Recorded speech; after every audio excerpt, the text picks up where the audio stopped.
right. Hello, everybody. Let me get my my sound in order. Not going to do any kind of opening because it is, actually time to be closing this whole thing down. But I just watched a really great discussion on hidden true crime channel, which you guys have heard me talk about in the past very often.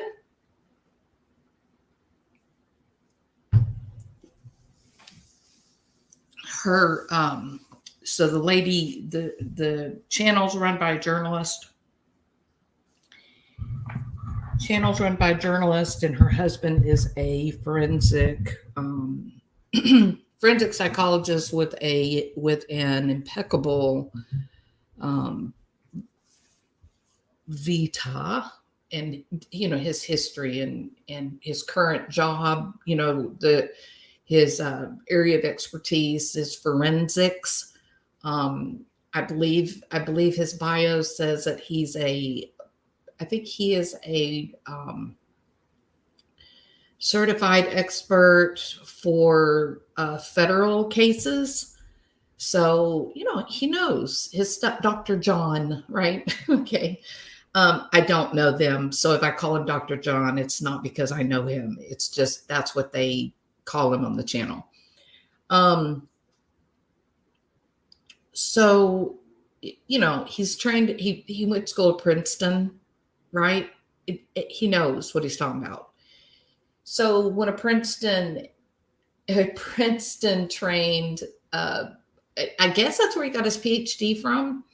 But when a Princeton trained psychologist, if that's where he got his PhD from, then if he speaks and I listen, right, I would be foolish not to. So it's I have really mixed feelings. And there were many people that got triggered, many. And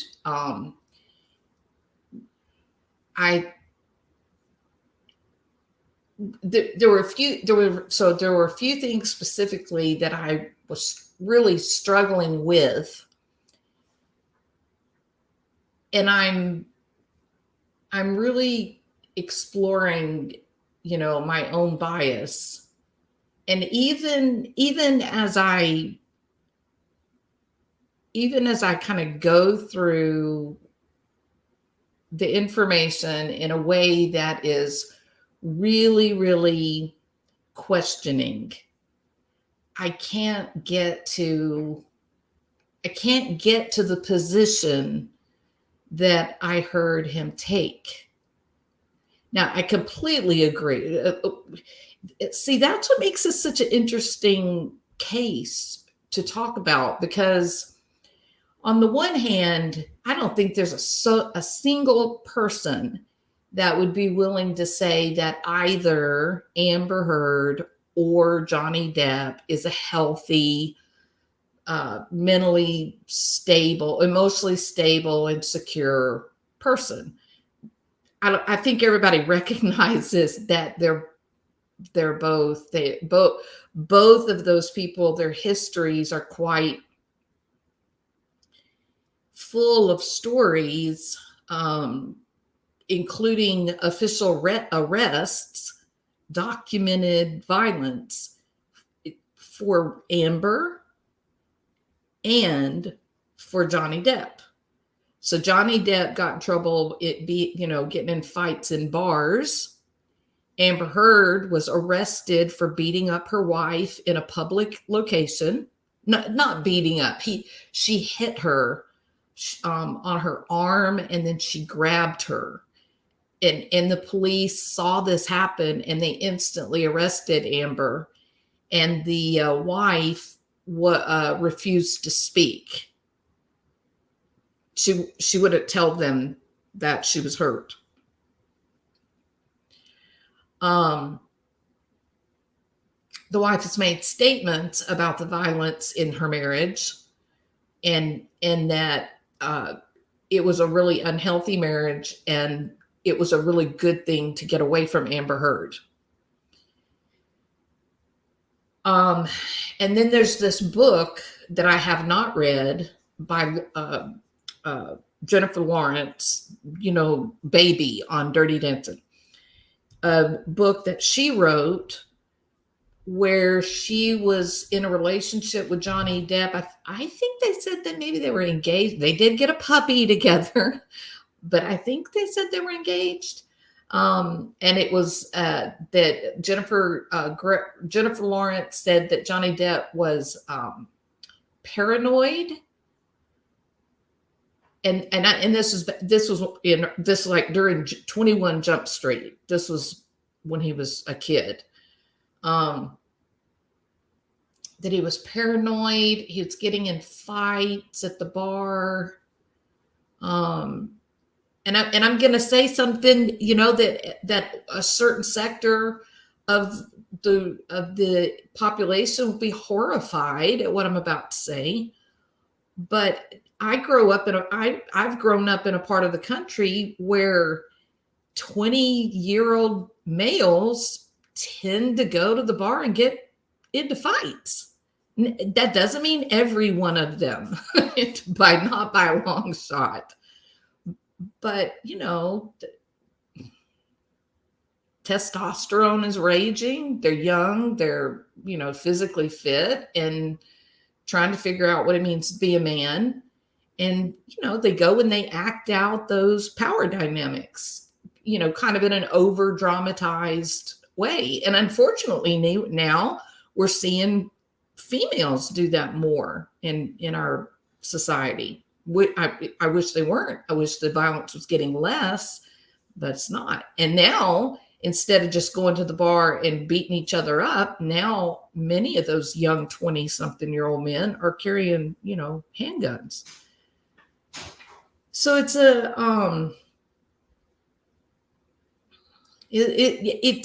this is a really interesting case, 100% across the board.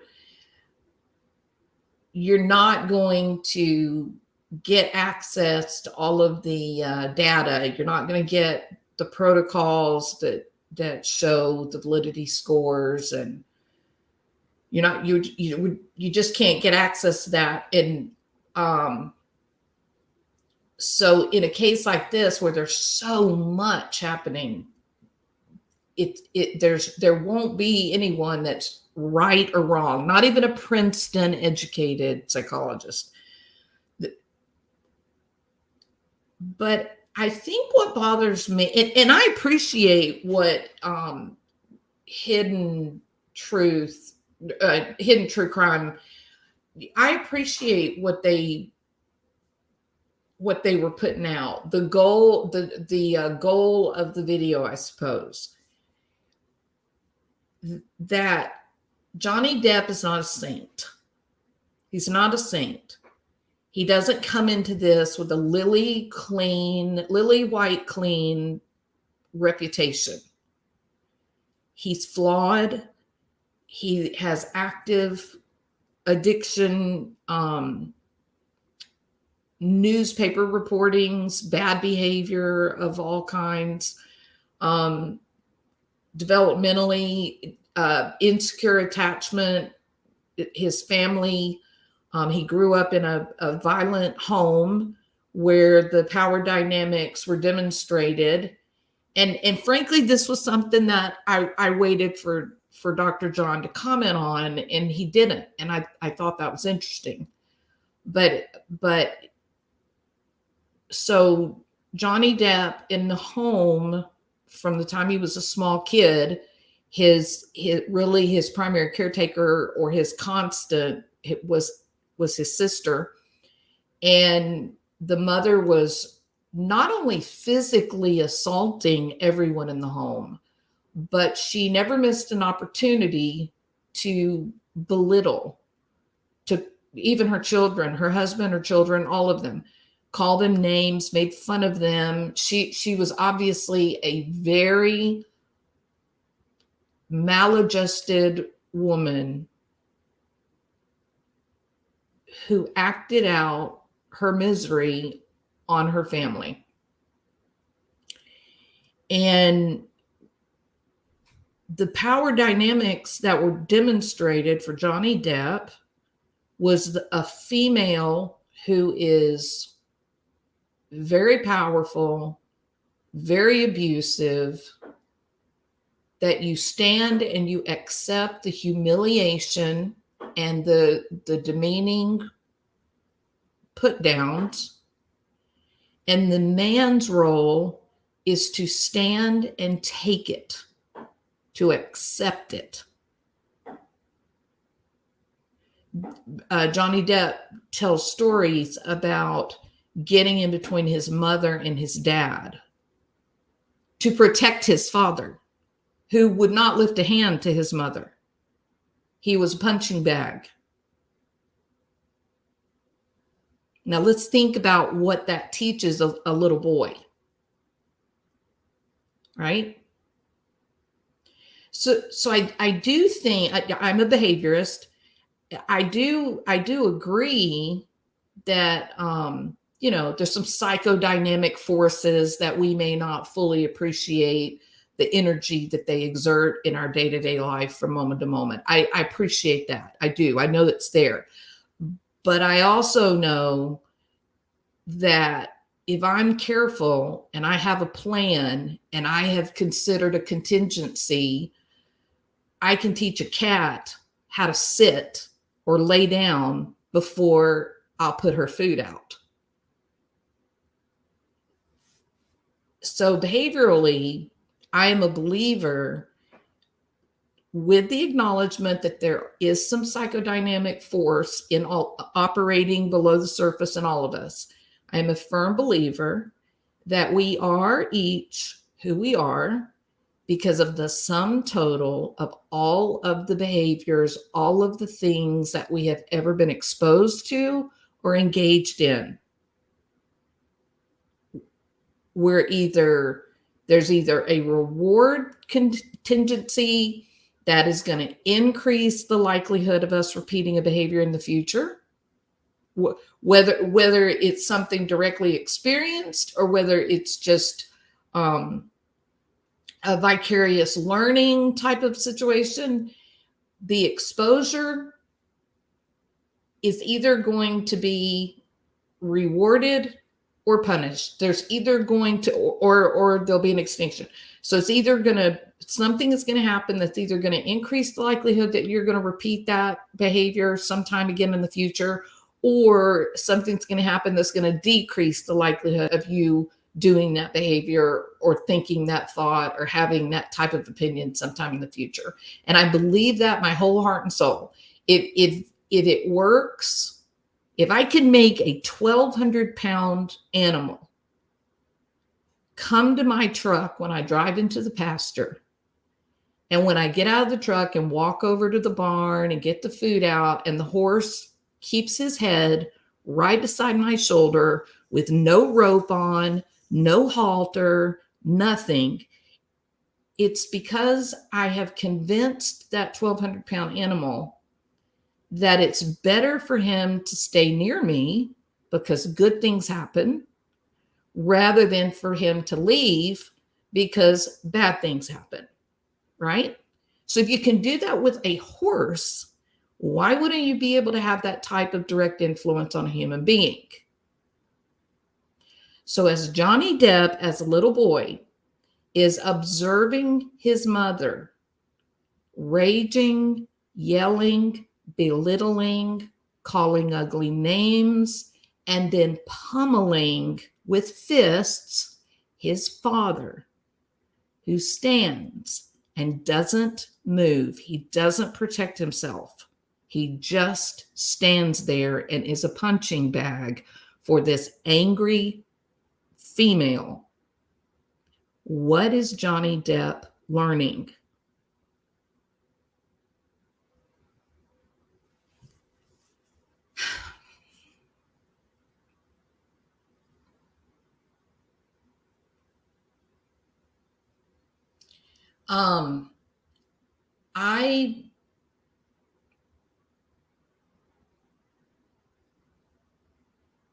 I feel like one of the big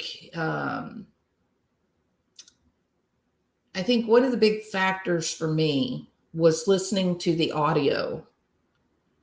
And there's 5 hours of recordings, or at least last time I checked, there was a total of 5 hours. What was clear to me is, yes, both Amber Heard and Johnny Depp are a mess. They are both impulsive, and they are both completely awash in emotions. Their emotions are so big, and to be honest, I felt like on those recordings that Amber sounded labile.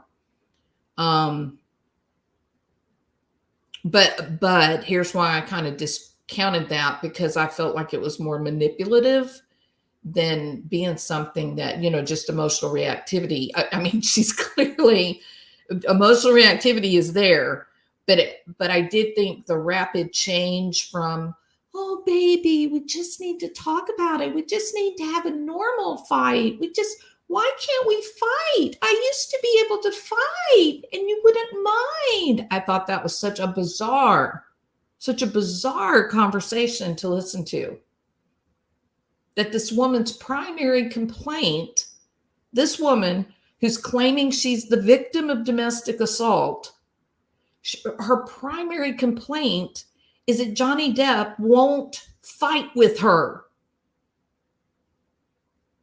I would be very interested in hearing Dr. John's impression of that part of the recording. How do you account for, she is practically begging, as if she needs to be able to fight.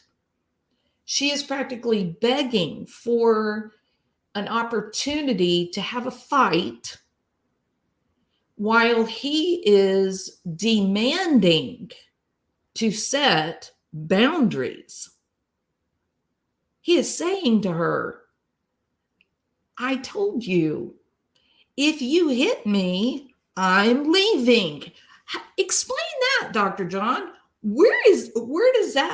How does that fit into this idea that she has emasculated him? And I believe you're right. I think she has. That she has emasculated him, that he is old. He frequently makes jokes about being old. So he knows he's aging. He knows he's old. He knows that, the parts that are not coming anymore like they were. And so he turned around and threw himself more into the music, which if you go back and you look for interviews that he did 20 years ago, he talks in those interviews that he is a musician who makes movies. He's not an actor who is in a band. He 20 years ago, he was making the case that his true love, the primary thing that he wanted, was to be a professional musician. So as he aged, this thing with Amber Heard, the op-ed, the Sun, and then the op-ed, and the loss of these movie roles and whatnot. You know what he did? He just started doing more music. I have a hard time reconciling that as being somehow bad. In fact, from my position as a clinician, I want people to adapt to the developmental changes across the lifespan in a healthy way. I think it shows good mental health. So I don't really understand. I think that is an indicator, of him trying to manage. And I'm going to stand by this audio evidence.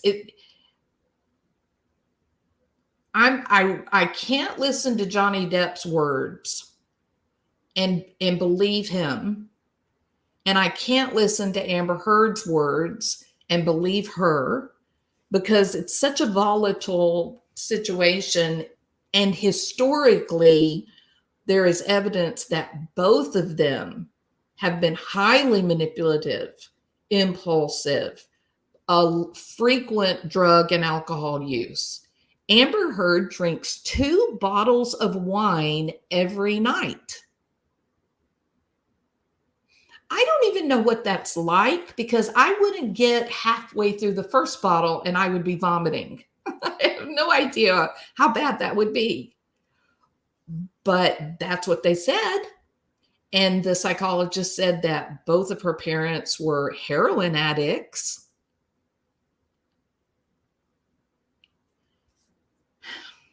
There was an awful lot of focus in this conversation about Johnny Depp, kind of a reflection of what the defense looks like. This accounting of all of the alcohol and drugs that Johnny Depp has, used, and he and his friend Paul Bettany, they used this very violent, vile, disgusting quote from I think it's a Monty Python thing. It's gross. It's horrible. It's antisocial even. It's awful. I cringed when I heard it. But he didn't send those types of texts to her. He didn't say those types of things to her. I'm not saying it's good.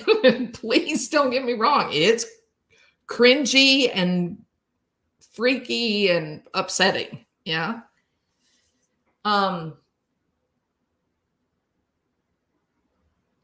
However, what do you have to say about a 30-year-old woman that beats up her sister to the point of bruises? And the photographs of Whitney being beat up by Amber are worse than the photographs that Amber Heard has submitted as evidence that Johnny Depp hit her. And then there was this weird dance of explaining away Amber Heard hitting her best friend Rocky. And so the defense says, oh, but isn't it true that Rocky hit her first? How old are we? If my best friend hit me, first of all, I would be in shock and I'd think, are you going crazy? And then I would say to her, you hit me, color me gone. And I would leave. I would put distance between me and this person, and I would be done. There would be no, unless my best friend took steps to figure out what would get her so out of control, I would end it. I would be away.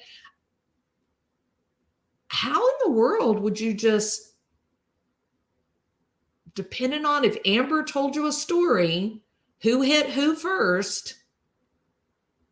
I don't care if Rocky hit first in this particular type of scenario. I don't care who hit who first.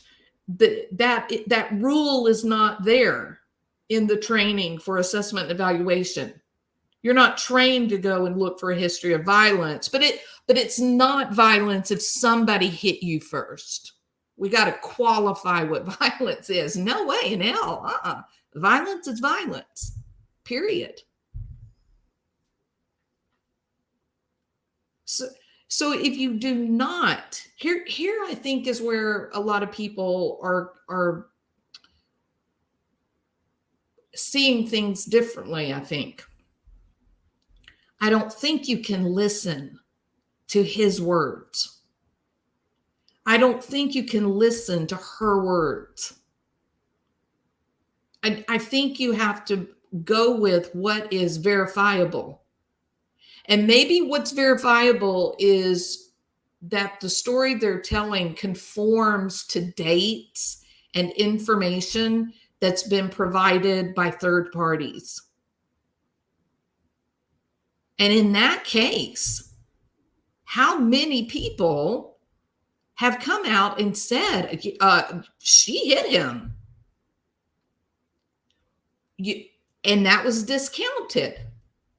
That was literally discounted by saying, oh, yeah, but those were just yes men. They were probably paid to say what Johnny wanted them to say. Okay, Amber Heard has been paid $30 million for her 2 Aquaman movies, and she got a $7 million settlement from her divorce from Johnny Depp. So in the last 10 years, she's made nearly $40 million. Who's to say that she's not paying somebody off? Why is it only Johnny Depp that might pay someone off?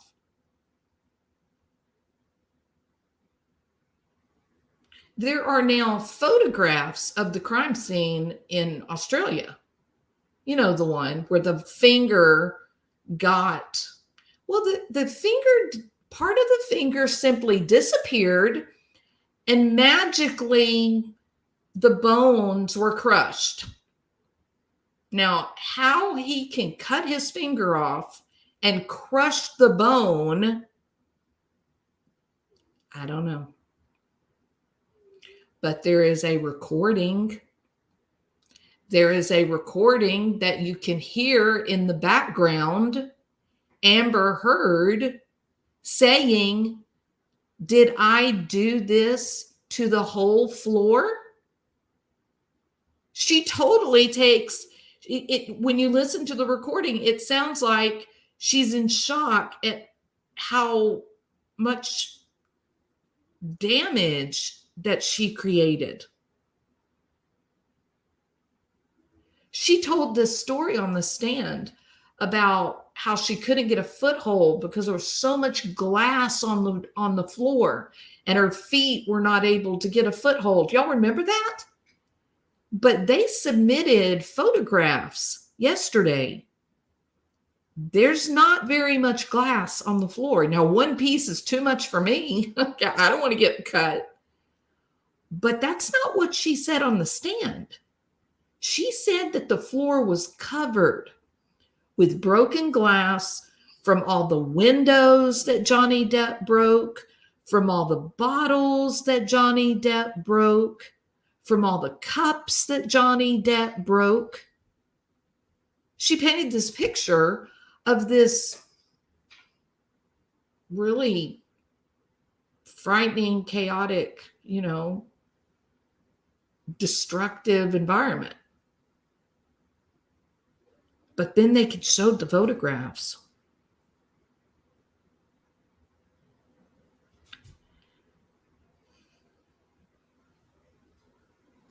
I believe 100% that when someone comes out and says that they've been RAPE or they have been beaten or whatever, I think they have to be believed.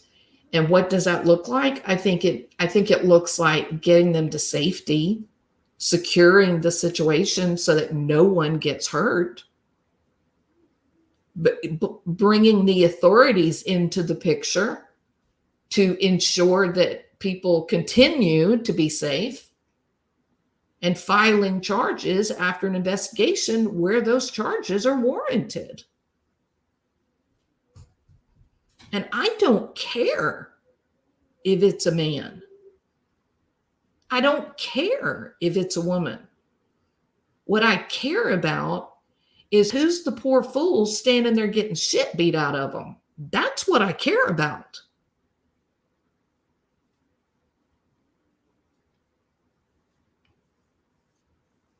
It's very interesting to me how we see this so differently,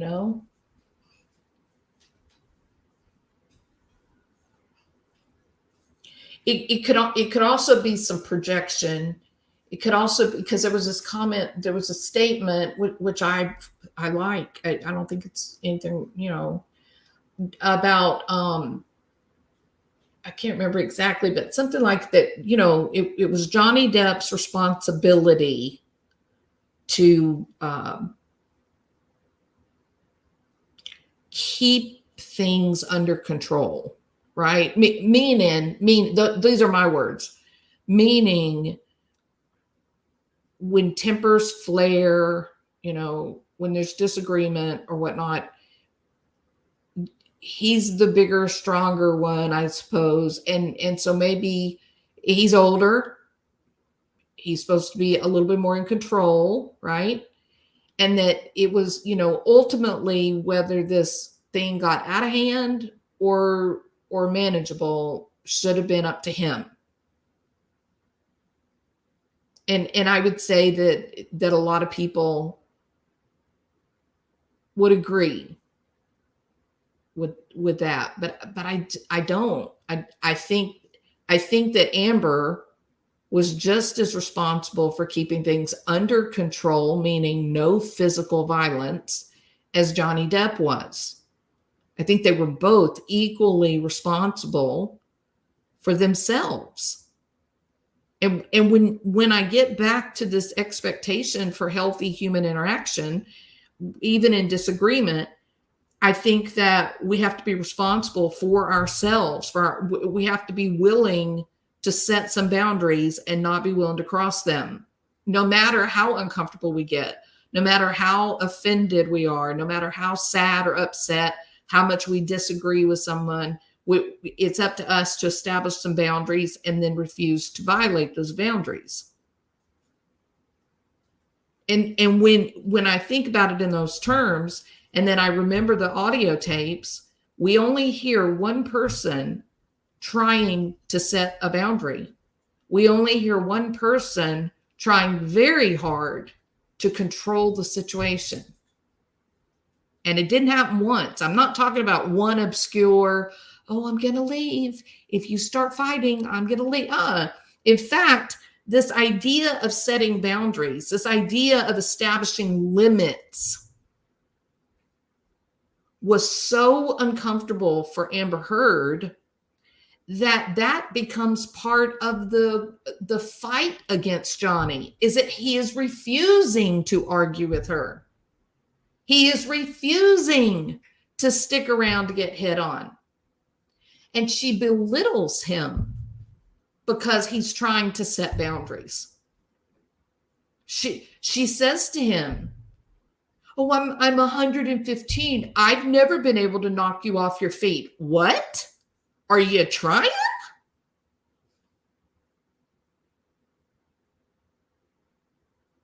She says, and now you won't even stick around long enough to have an argument. As soon as I start talking to you about what I don't like, you leave, you split.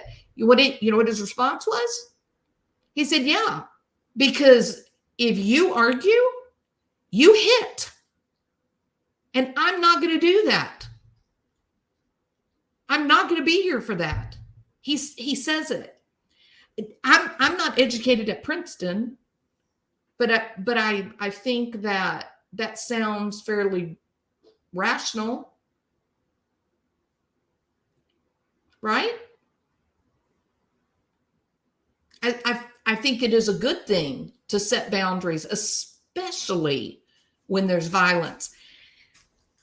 And I'm going to tell you that you guys heard me, what, three years ago, I think? You guys heard me say that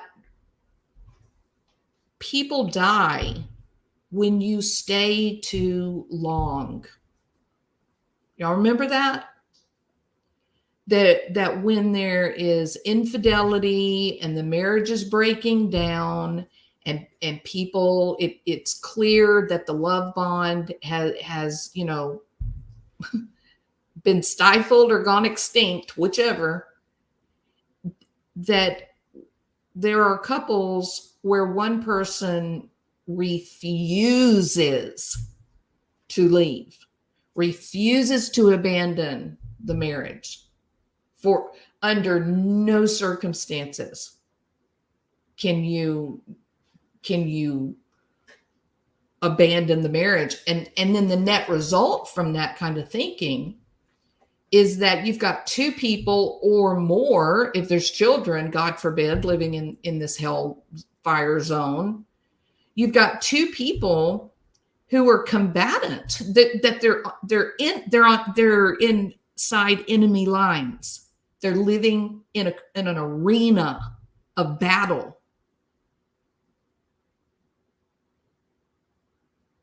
And they stay too long. They just stay too long, and bad things happen.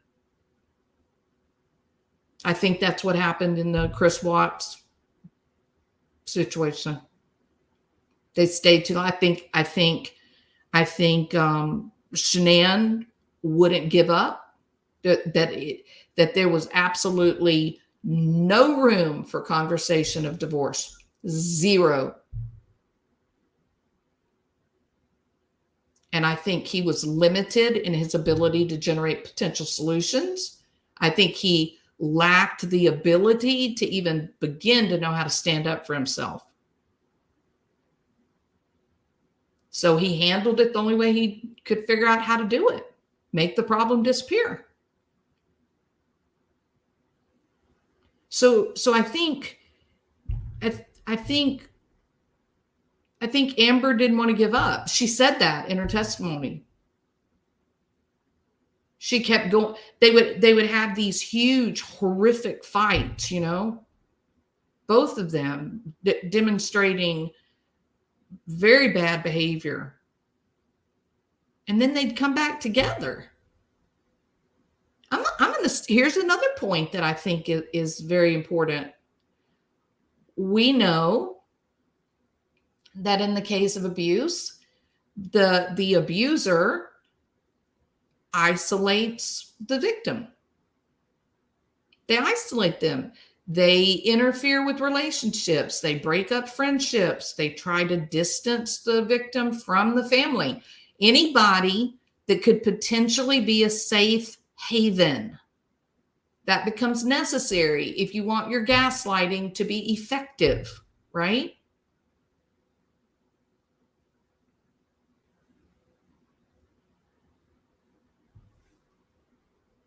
Johnny Depp moved her friends into his apartments. He took her community and brought them to all his empty apartments. So it's the only abuser I've ever heard of that wanted an audience so they could see him be horrible to their beloved.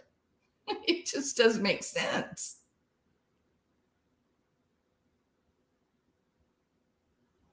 Right?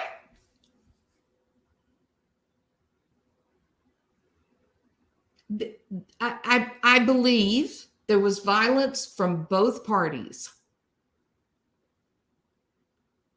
And I saw only one party trying to stop the violence. Incidentally, he was the one who ended the relationship. He was the one that said, "This is over. We're finished. You will never look into my eyes again." Now, why is it that he sits here with his head down? Well, what if she is his abuser?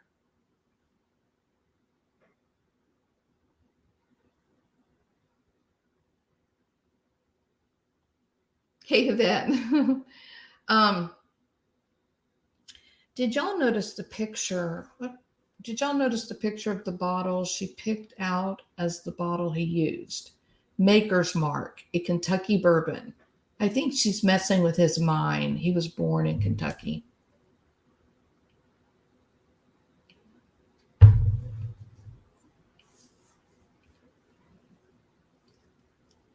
You remember what this picture's from? Hey, Dana, remember what this picture's from, right? This is after she testified. They were taking a break. And she stood up as the jury was filing out, And she stands up. You can see it. Go pull it up. She stands up. She tucks her shirt in a little bit. And then she looks at Johnny and she gives him that look right there. Does that look like a woman that's afraid?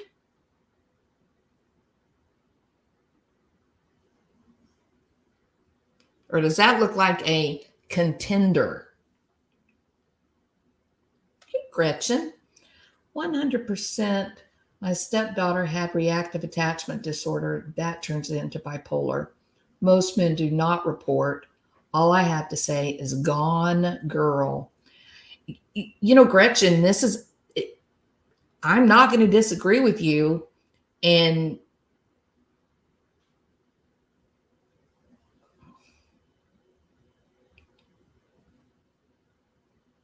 I would say that if we had access to the protocols, to the testing protocols that were used by both psychologists, Curry and Hughes, 100%, I might change my mind, right? I might change my mind. And just like I said the other night, Dr. Curry said that on the MMPI-2 that Amber had a defensiveness scale 65 plus. She didn't tell us what it was, but it was over that 65 mark. And so the K correction scores are part of their utility is for a defensiveness profile. So when you use the K corrected scores, then it sort of pulls all of the clinical scales up, and then you reassess if they're interpretable. I would be surprised at either Dr. Hughes or Dr. Curry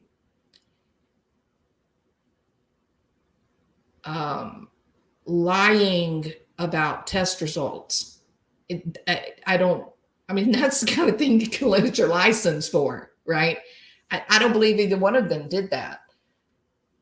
So how do you account for the dramatic difference in the diagnoses?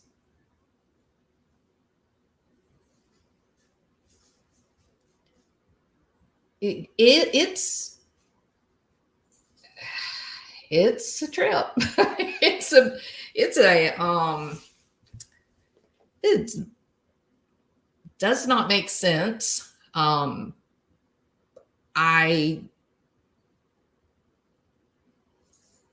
just can't. Okay, if I look at it this way, let me kind of approach it from a different perspective. If I think about diagnostic criteria, personality disorder, then there's got to be a history, right? There's got to be a history of the maladaptive behavior. So both of them have that history, each of them. And we're not going to discount whether one of them's history was worse than the other. I'm not going to do that. There's no training that says you have to do that. So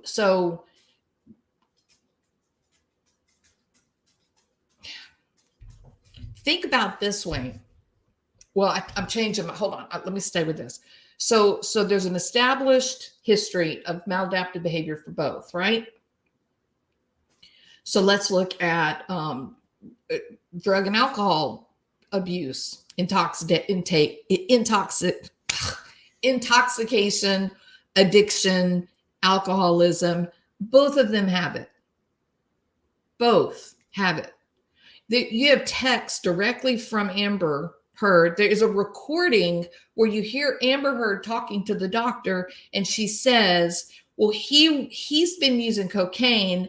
This is the quote, I've only been using Adderall, Xanax, MDMA, and mushrooms.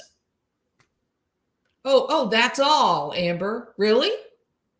You've only been using Adderall, Xanax, mushrooms, and MDMA. That's all you've been doing. So Johnny's is definitely much worse because he had a little cocaine.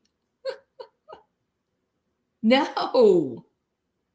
They're equally as culpable. If we're going to look at alcoholism and drug abuse as a potential catalyst for violence, they're both carrying that burden. Both of them. She's using, she's drinking, he's using, he's drinking. Here's a question I have. If we're going to look at the evidence, every time there's supposed to be this big violent fight, and Johnny Depp is using so much cocaine, right? And she's gonna submit photographs to prove it. Guess what the photographs showed? 3 of them. Photos of Johnny Depp sleeping.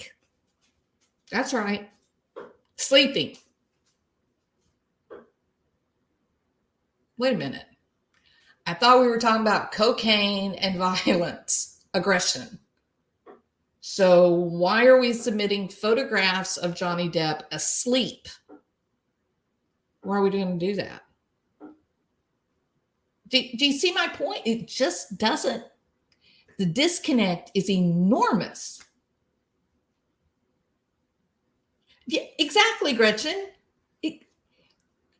She is claiming that he's violent because of the cocaine, right? Which is also the only drug that he is supposedly taking that she is not. He's got multiple people saying she's the one that loved the ecstasy. She's the one that wanted the MDMA. She's got texts saying, oh, we're going to go do the funny. I was like, what? The funny? What is funny? Doing fun drugs. She said that on the stand. I said, fun drugs? Yeah, like taking MDMA and laughing and being funny. Oh, okay. Well, I thought the MDMA was the whole sex drug thing. But I don't know because I don't even drink wine. So I don't know what MDMA does. You can't put gender into this horribly, terribly complicated picture. This gender flew out the window a long time ago in this situation. Don't you remember Amber Heard breaks wild broncos? Remember that story? In fact, I think her exact words were, she is a crash test dummy. Okay. So that's not how you raise a horse. Maybe you did in the late 1800s or even the early 1900s, but not now. You just let them grow up around people. You put a blanket on their back and walk them around. You put a halter on them as soon as they're, a week old. You brush them every day. You play with them. You earn their trust. They become your pet and your partner and your coworker. And when it's time to put the saddle on and crawl up on their back, they trust you and they believe in you. They're nervous. They're looking at you with wide eyes like, Mom, is this okay? You're on my back. Are you supposed to be back there? And that's how it goes. It's fairly gentle process. But she said she was a crash test dummy. I don't know what she was talking about. Unless, and don't forget, Johnny thought it was really cool. She's a cowgirl from Texas, busting those wild broncos, right? So he bought her a horse, bought her a colt. She said, I didn't even know I was going to take care of him. What? You're from Texas? You busted wild broncos and you don't know what to do with a horse? How about put him in a stable? How about put him in a stable and pay someone to feed him every morning and every afternoon? And you can even add an extra $200 a month and they will exercise, ride your horse for you every day. It's not hard to know what to do with a colt, Amber, unless you were lying. Is that possible? Maybe you didn't know what to do with a colt because there really was never a wild bronco to ride.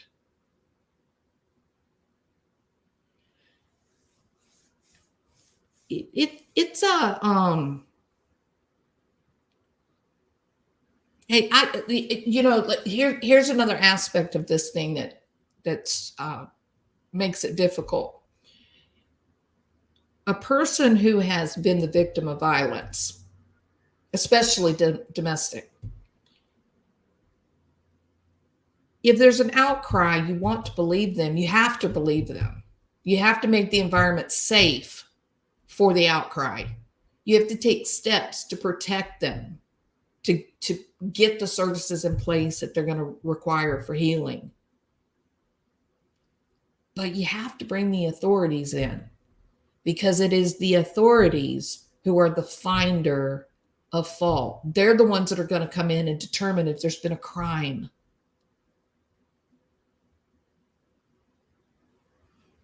And nowhere does it say, believe the woman, but don't believe the man so much because, he's physically bigger and you probably can't hurt him. So it'll be okay. Well, no, I don't think you can hurt. I don't think a girl is going to be able to use her hands and punch a man his size and cause any kind of real kind of structural damage, right? But I think if you smash his hand with a bottle of vodka against a marble bar top and you basically cut his finger off and crush the bone, I'm just going to go out on a limb and say, gosh, that sounds like violence. This video that shows him in the kitchen, he's angry, after he finds out that $650 million is missing, and he, his mom is sick. He forgave his mom. He and his mom rehabilitated their relationship, and his mom actually lived in California with he and his kids, and they were close then to the end. And I mean, they worked through it, the early abuse when she had been so horrible.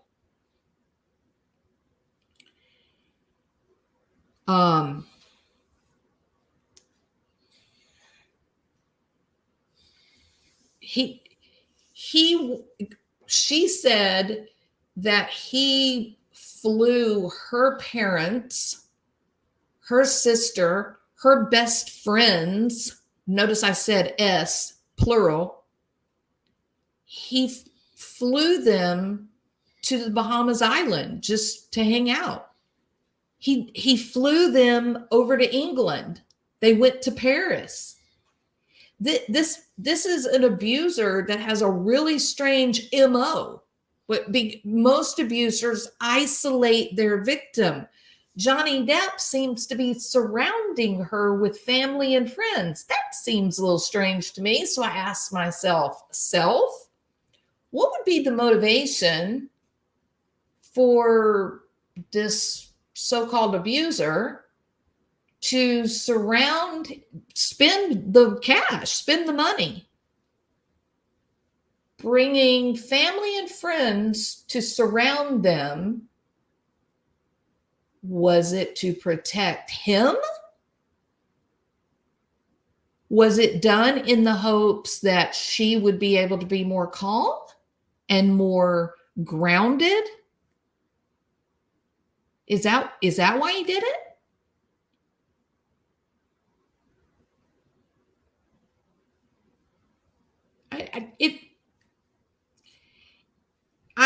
I'm struck. So let me do this.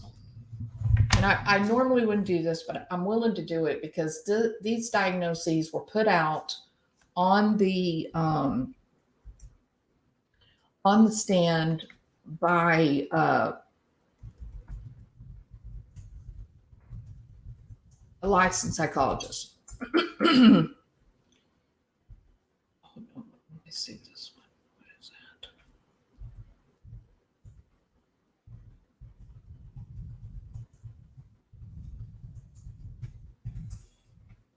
I can't find.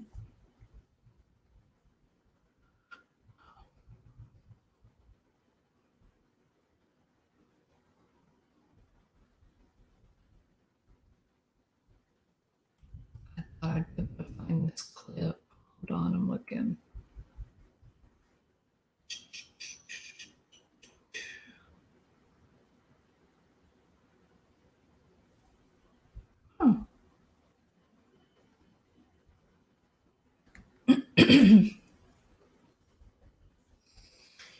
I don't know where the clip is, but okay. All right, so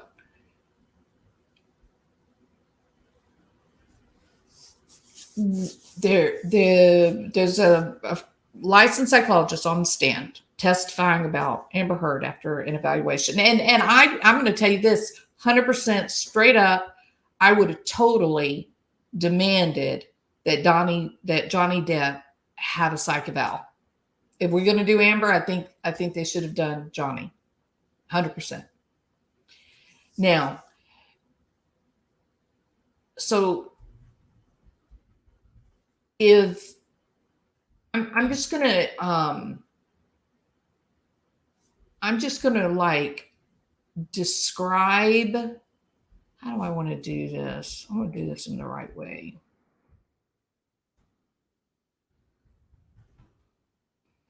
I'm gonna read out, I'm just gonna like list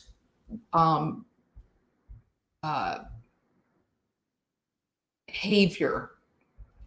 And I want you to ask yourself if you can think of times on the stand, evidence and whatnot, that this was evident.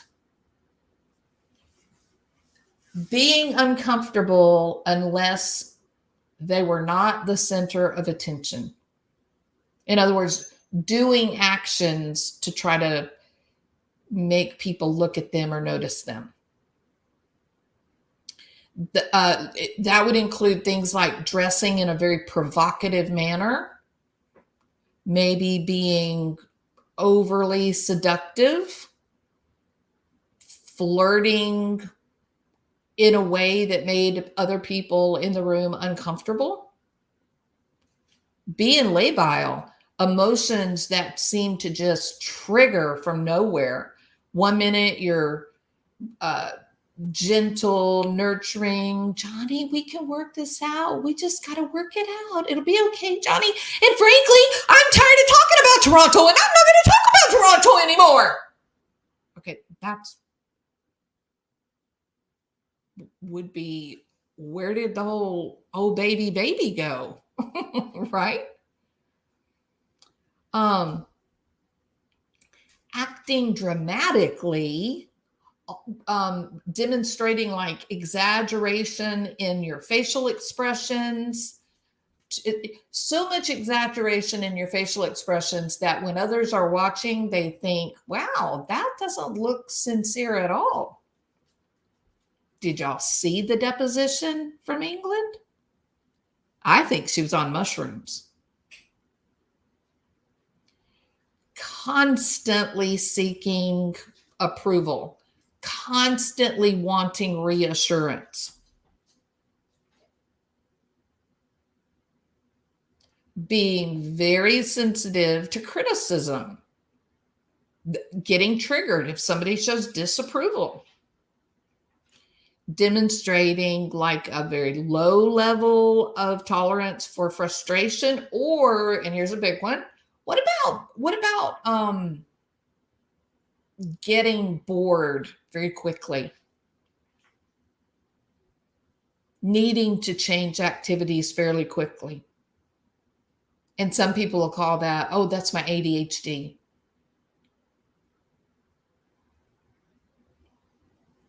Not thinking before you do something, just being impulsive, and your actions happen first, and your brain is like, holy hell, why'd I do that? Making rash decisions, like having men meet you at 3 a.m. in an elevator to go up to the house that your husband owns.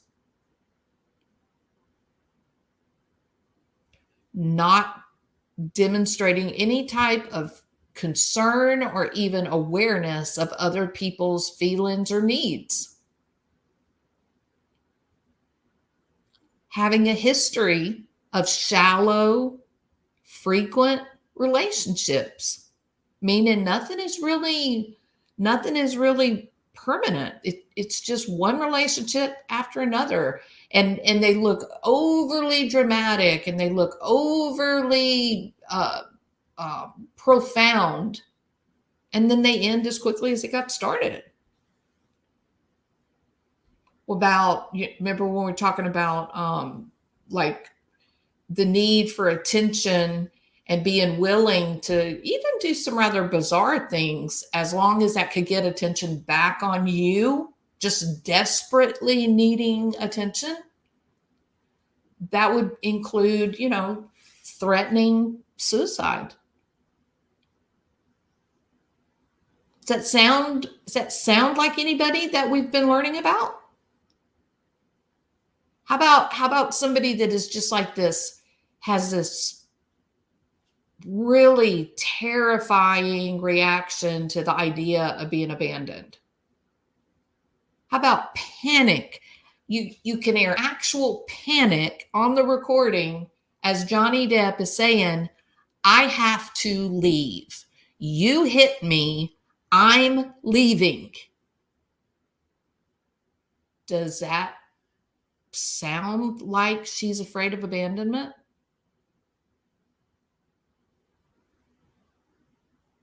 How about hitting him, shoving a door and hitting him in the head, taking a lamp? There was some kind of lamp or something that he whopped him over the head, and he retreats.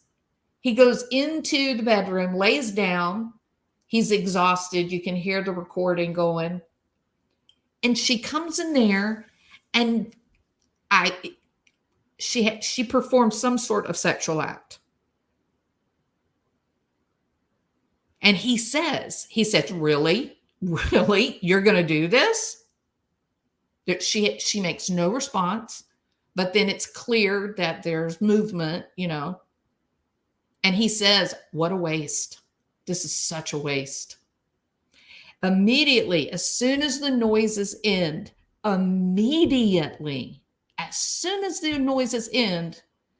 she says in a quiet voice, loser, and leaves the apartment.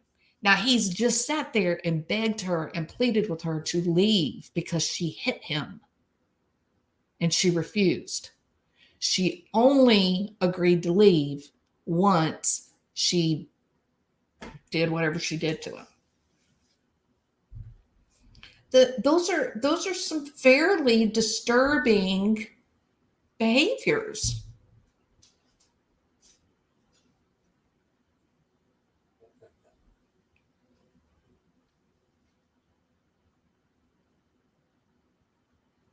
So we look at it from Johnny Depp's point of view.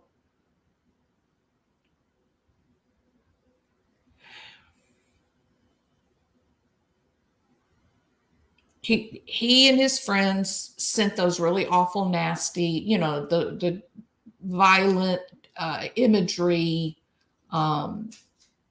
text about Amber. He does admit to pushing her and hitting her. He also admits to holding her to try to stop her from hitting him, and that she hit backwards to hit him. She threw 2 bottles at him, and she is on the recording saying, Did I do this to the whole floor?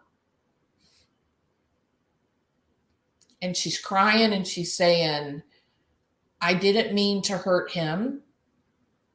She says, I love him. I need to go to him. I mean, it's just crazy. Is there anybody in here that believes that Johnny Depp is the aggressor, and that any violence that Amber Heard did is reactive or defensive, right? Anybody?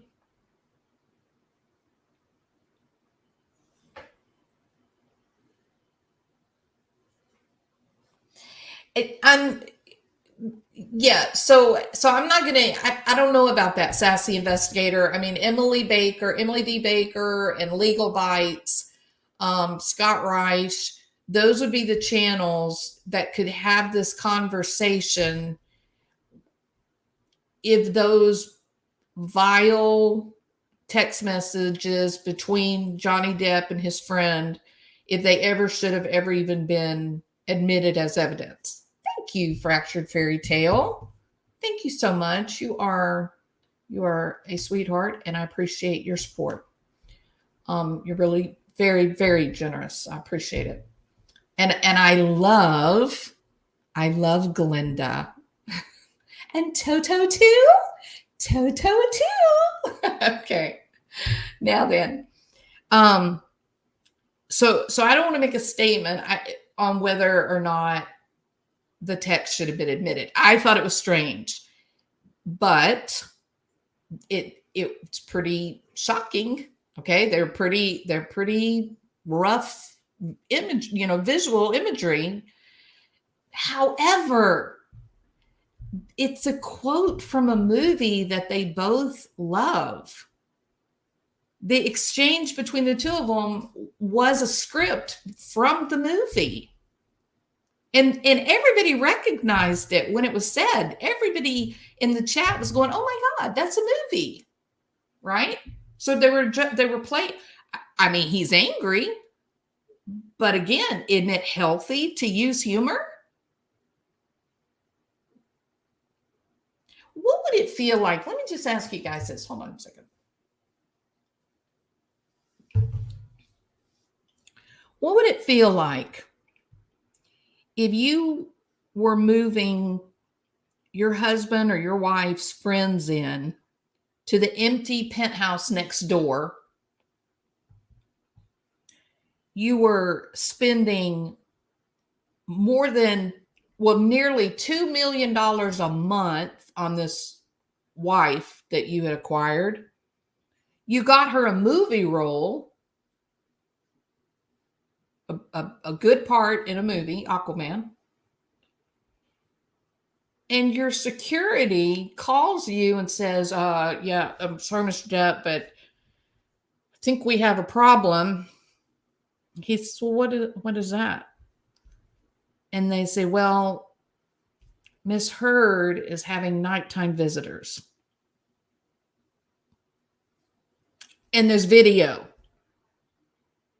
So if you want to look at the video, Mr. Depp, we have it.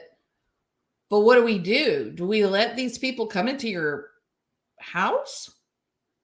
How do you want us to handle this? They're the security people. Their job is to keep him safe. The girl knew that the camera was there because they kept their back to the camera. Did she just think that Johnny Depp wasn't going to be entitled to know who was coming in and out of his house? And I don't think, let me be very clear here. If somebody has to come over to my house after work for something or whatever, I don't think, that anybody should run and go report it to my husband. Oh, your wife had somebody come to your house when you weren't there. That is not what I'm talking about. That is not what I'm talking about. I'm talking about a guy that's worth $350, $400 million. And he thought he was worth $1 billion, but he found out he screwed up. But I guess at the time that all this was going on, he still thought that he was worth $1 billion, right? He has a security gate set up there when you would get out of the elevator to keep him safe. He is notoriously private. He doesn't want people to know about him. He doesn't even watch his movies because it makes him uncomfortable. He's very shy. So in this guy, in order to ensure his privacy and his safety, he doesn't just get one penthouse. He buys the whole floor so that they have control of the whole floor. Same thing with his house. He didn't just buy one house. He bought the entire cul-de-sac so that the security guys could control the traffic going into the cul-de-sac. This wasn't a question of controlling Amber, that she couldn't have visitors. The man moved everyone that she loved into one of the empty penthouses. This was about the fact that this is a guy worth a lot of money who wanted his privacy, who didn't want to find himself in the tabloids. And this young woman that he had just married, they had only been married a couple of months. She's bringing men into his house to spend the night while he is overseas filming a movie. So it's a little weird to think about Johnny Depp, who has a full security detail.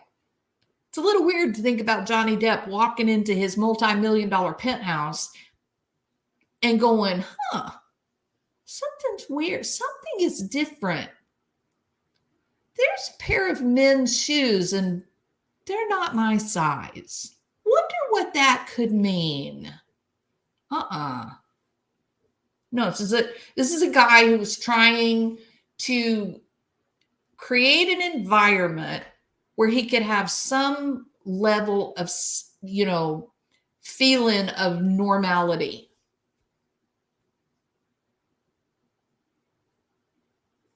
And this young woman is so out of touch, lacks empathy, that she is inviting her lovers to get on the elevator where there are cameras, come up, there's security there. They see these men coming in and out of Johnny Depp's townhouse or penthouse, spending the night, 3:00 in the morning.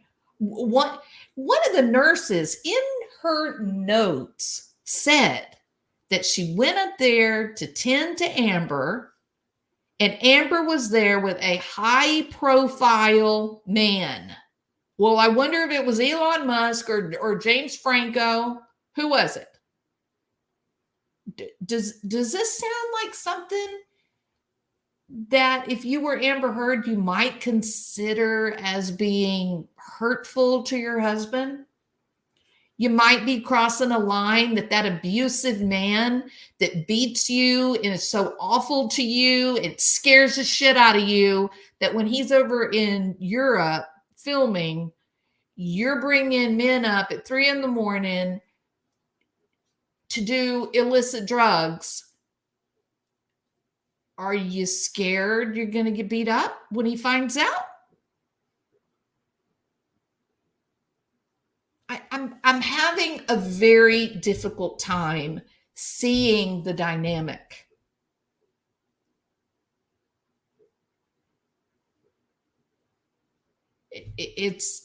I don't understand it. But I'm trying. I am trying to understand this idea that Johnny Depp is the primary aggressor and that Amber was, trying to protect herself.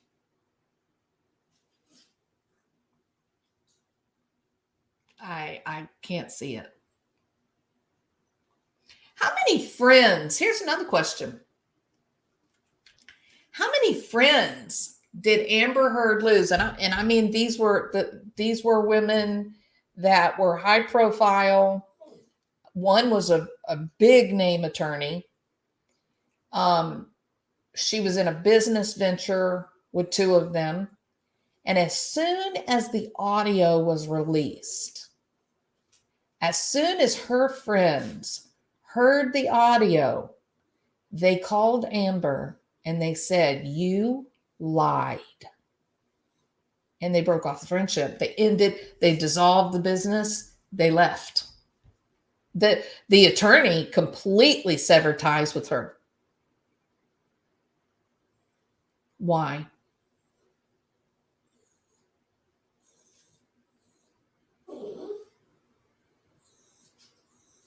Yes, Adam. Yes. Yeah. I'm trying to get there, you know. I'm trying because I want to learn, you know. I want to be open to my own biases and how they might interfere, you know, with the way I see things. Um I'm telling you, I'm will, you know, this whole thing with Johnny Depp as a perpetrator and all that kind of stuff. Um, the way he grew up, a dad that demonstrated how to stand there and be a punching bag, a dad who refused to protect himself. And yet, when he got ready to leave, this is telling, when dad got ready to leave, he left to go to work and just never came home. What does that tell you? Was he scared? Was he scared?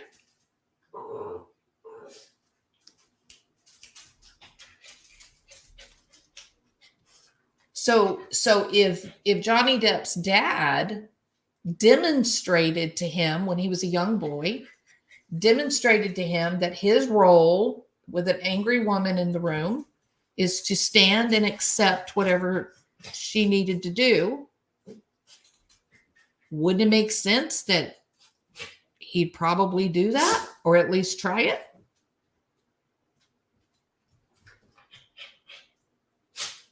And there is audio. This is what I can't get away from. This is what makes me feel so certain that the primary aggressor is Amber. And the thing that makes me feel so certain of that is because he tries so hard to set boundaries. He's trying to do what the marriage counselor told him to do. The marriage counselor says in the deposition, she says that Amber completely dominated the session, that Johnny Depp could not get a word in. She was just rapid fire talking, just he would become completely overwhelmed and confused, unable to speak, while she was just words, just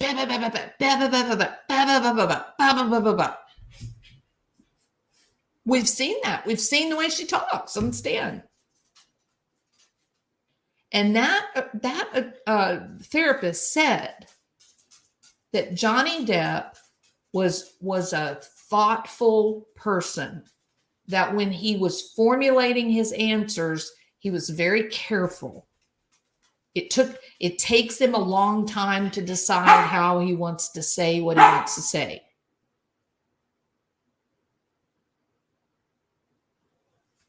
It's just crazy this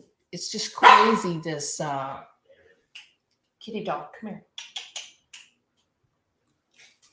Hold on, I'm going to go put her outside. Hold on a second.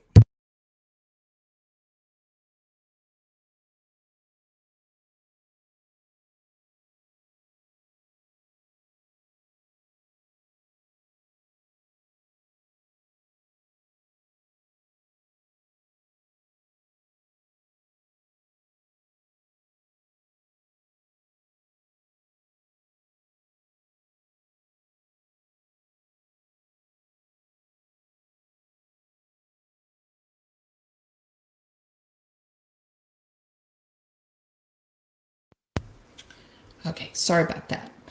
Um, yeah, so anyway, so I have a great deal of respect for Hidden True Crime channel. I have a great deal of respect for Dr. John, and I'm trying to get there.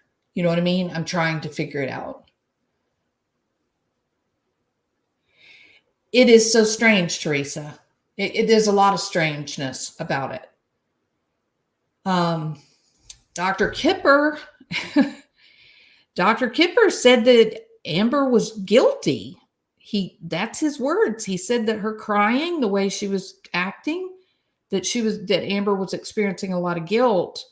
Um, and you can hear Amber saying, I did not mean to hurt him. She also says, did I do this to the whole floor? She totally acknowledged. You think about this. You know the weird paint? It was on her too. It wasn't just on him. I don't know. I think they did. I think they were doing the mushrooms and things got weird and they were both being, psychedelics, and I think they both got really weird and freaked out, and and her anger.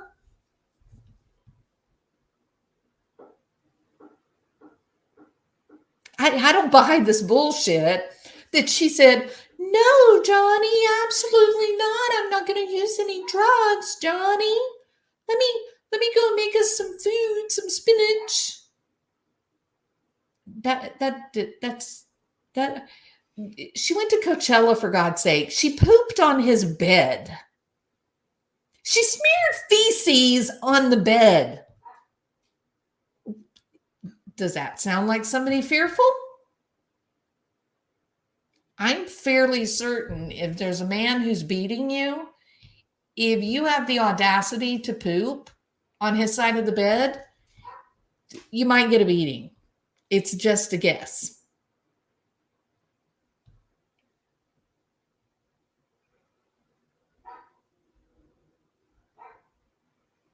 She casually would mention her drug use and drinking, but framed all of his as the problem. The drinking was a big part of the problem, and the fact that she wasn't allowed to fight with him was a really big problem for her. Yeah. Yes, Muffin Top. It's unambiguous. It sent a very clear message. Absolutely. The only question is, was it Amber Heard or was it one of her friends? Now, I have a bit of a different thought about that. A lot of people have said, no, it was the friend, right? It's sort of like stabbing someone, right? If you stab someone, that's pretty personal, right? Like you got to have passion to stab someone multiple times, right? I kind of look at the poop in that same light. I think whoever pooped on the bed had passion. I think they hated him with a passion to do that. You have to know that pooping on the bed is probably going to be the last straw. Would that be your guess? There'd be no rehabilitating to that, correct? Hi, Shiham. She found a nice person with flaws and damages and used his flaws against him. Well, they're both, yeah, I agree. They're both flawed. We all are in some way. We carry stuff with us, and we all try to do our best. And he had a lot of violence in his young life. The attachment issues are rampant. Um, the abandonment, the fact that his father wouldn't protect himself.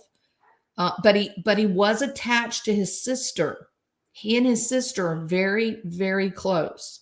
Incidentally, she too is very shy and likes her privacy. So why did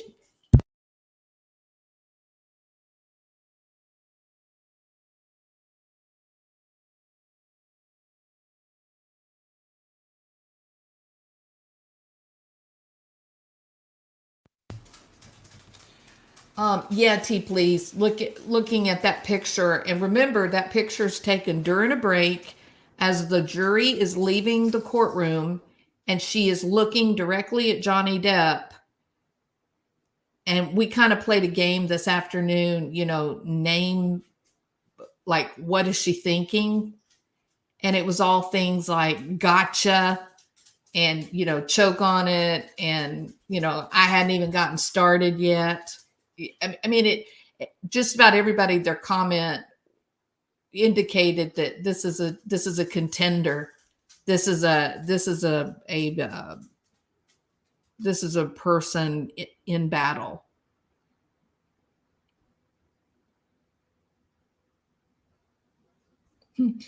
Reminds you of Gollum in the Lord of the Rings.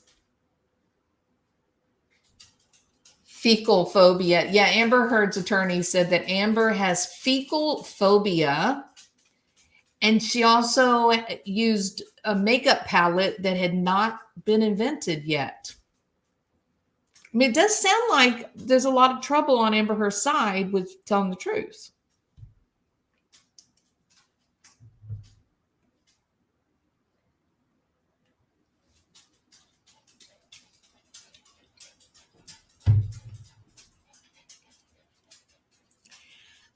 I see Jodi Arias.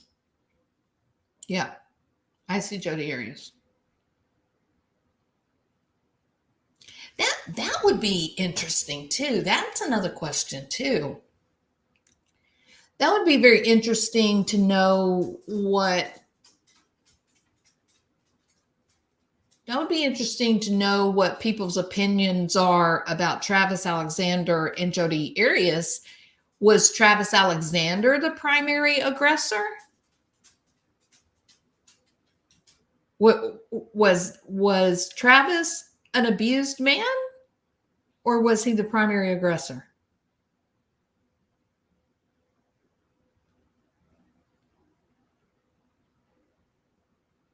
Yeah, human beings are complicated,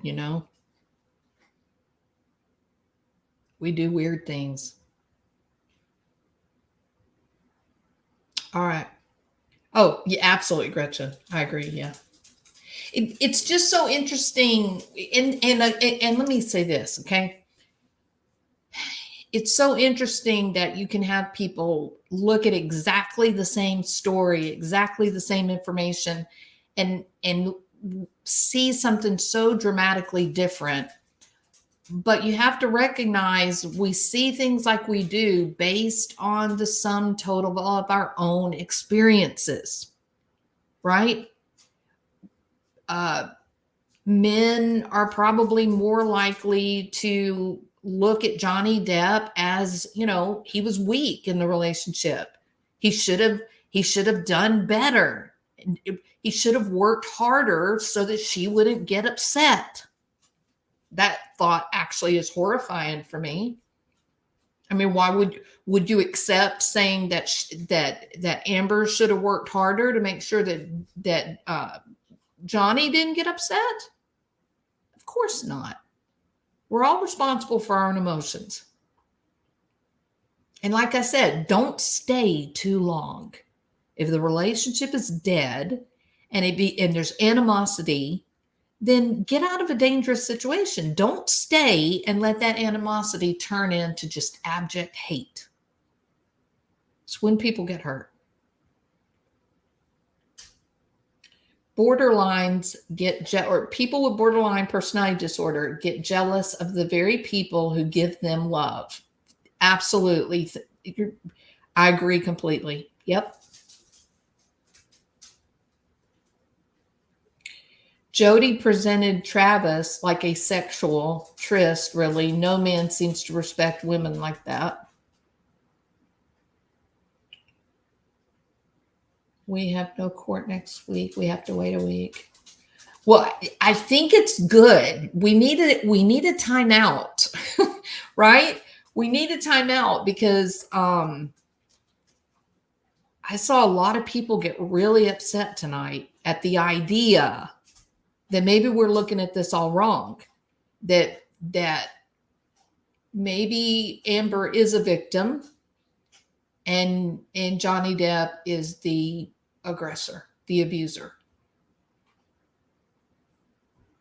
But there's some big pointers, moving all of her friends and family in, carrying her friends and family with them when they would travel, begging to set boundaries, begging to get away from her, begging to end the marriage, and her demanding that they would not end the marriage. There's big signs that he was not inherently abusive. Now, do I think that he could have gotten really drunk or using drugs and lost it?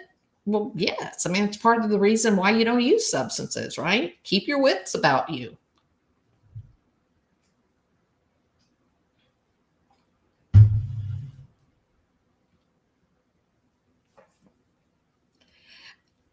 That's right, Sassy. Yeah.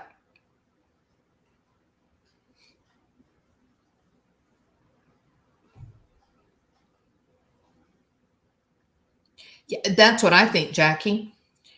And don't forget, not only did his staff, his bodyguards, the lady that managed the whole island, the drivers, medical personnel, every one of them said the same thing. Every one of them said she was beating the shit out of Johnny Depp. They were horrified. They were taking steps to try to protect him, their employer.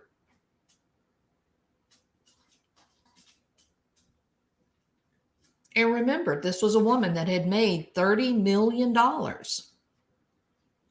This wasn't some little cowering waif that had no way to take care of herself.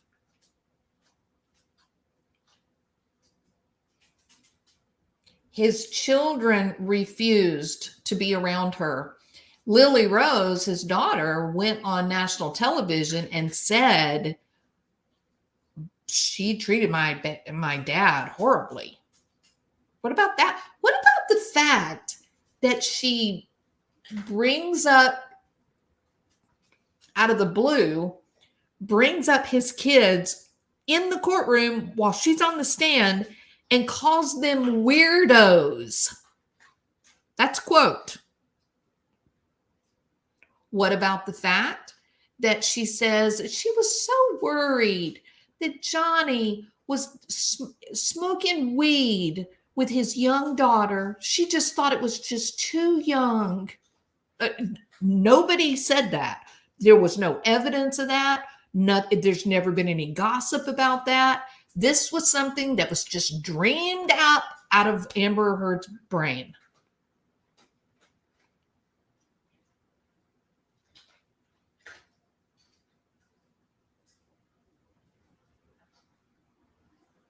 Bringing up the kid thing was bad. And the only thing, Sam says weirdos was an endearing name. Did you think it was endearing? Well, no, I agree. I think when she said it, she was searching for a word, I guess, that would indicate like closeness, right? That they were fun, or that the relationship was fun, but she came up with the word weirdos rather than something, like they're these cool kids and they're so smart and she's the word weirdo. That's really clumsy.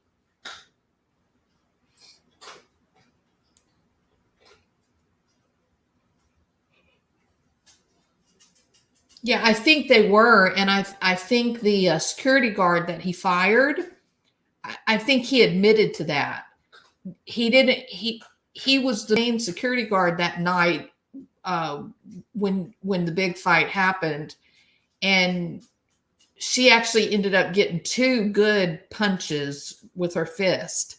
He ended up with a black eye and a big, goose egg on his cheek.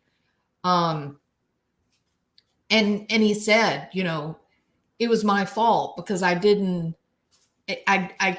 couldn't like stop her. I didn't know where my limits were. I didn't know how to no, maneuver that, and my job was to keep him safe, and I failed that. And Johnny Depp fired him. And yet he comes out and he got fired. He comes out and tells the story. I just can't understand why anybody that would speak up and say that Amber Heard was abusive, why we can't believe them because Johnny paid them off. And then anyone that comes up and says that Johnny Depp was the abuser, that we have to believe them regardless of whether it actually was just her words coming through the therapist's voice.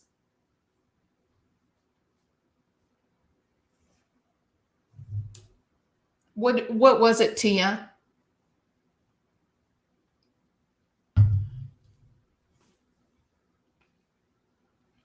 And if she broke her nose, don't you think her attorney would put that into evidence, the x-rays?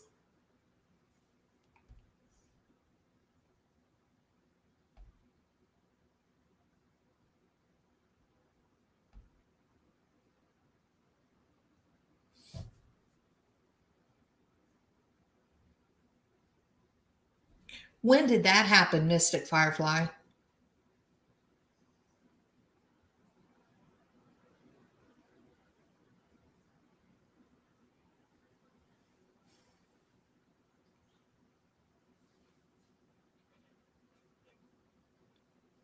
I didn't hear her say that.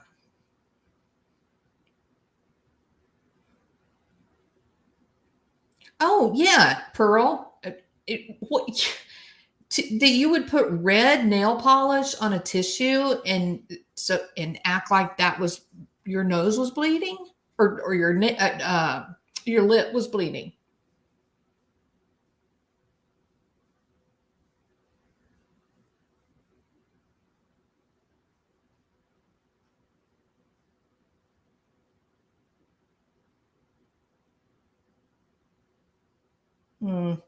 I didn't notice it. Yeah. Okay. So I told y'all that I was going to come live, and I wanted to go through her testimony on the stand, but after the live, I wanted to try to see if I could get to a place that I could feel more like Johnny Depp was the aggressor.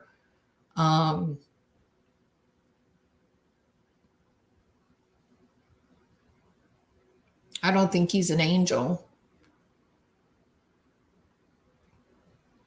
I think he's got a bad temper. I think there's been plenty of that type of evidence in the newspapers, But I can't forget the recording where he's trying to set boundaries. I think, you know what? I think if I had never heard those recordings, I think I might have a much different view. I have a very hard time ignoring what I can hear and see, and he was trying to set limits. He was. And one of her biggest complaints against him is that he would not allow a fight. And I thought, wow, if you're getting beat up all the time, why do you want to fight so bad?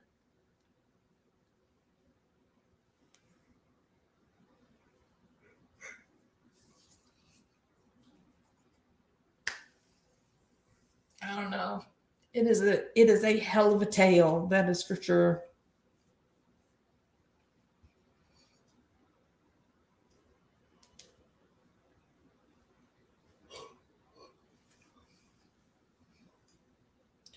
When you have a crazy partner, it's not out of range for the other partner to have a temper tantrum and be pissed off. Yeah.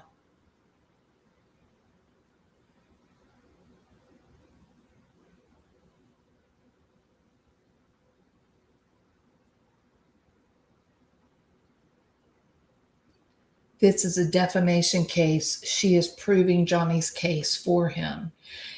Yeah, this really isn't a case about.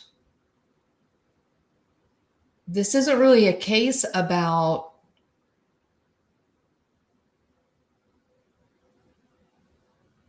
assault, right?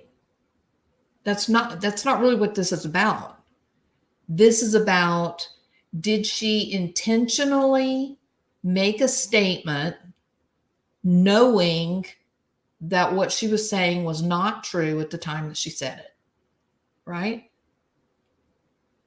Oh, thank you, corgis and horses. No. Thank you so much. You appreciate you and your generosity. I would love to hear corgis and horses talk about breaking horses if it required, if it requires bruises and cuts and stitches. And I do not believe the essay allegations after her narrative.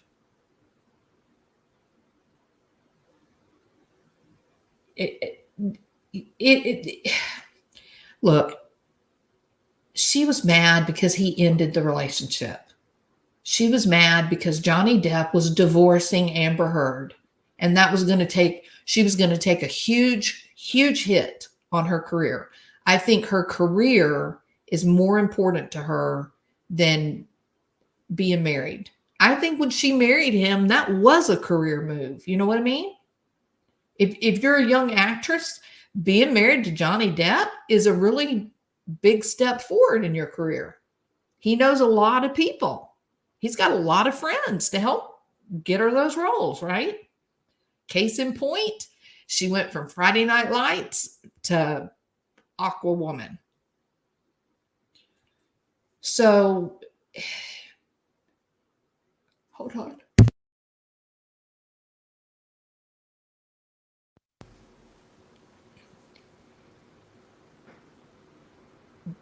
She was getting her vengeance, and never have I felt more certain of that than when I look at this photograph right here. That is an FU look. She said, there you go, Buster. What did she say in that recording? Go ahead, Johnny. Tell the world I, Johnny Depp, am the victim of domestic violence. She taunted him. Does that sound like a victim?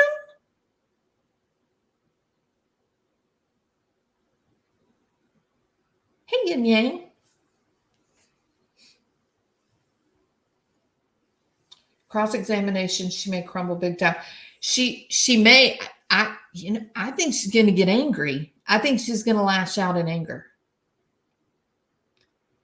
Amber Heard went from a D-list actress to an A-list actress after she got with JD. And at this point, I think she's done.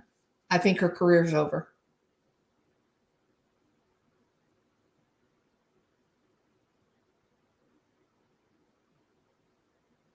Yeah, I heard it, Tia. Yeah. And she even says, did I do this to the whole floor? Admitting that she went crazy. See if the jury and judge believe you, Johnny. Yeah, there you go, Sassy. Absolutely. No one will believe you, Johnny. Yeah. I, Johnny Depp, a man, am a domestic violence victim. A domestic violence victim.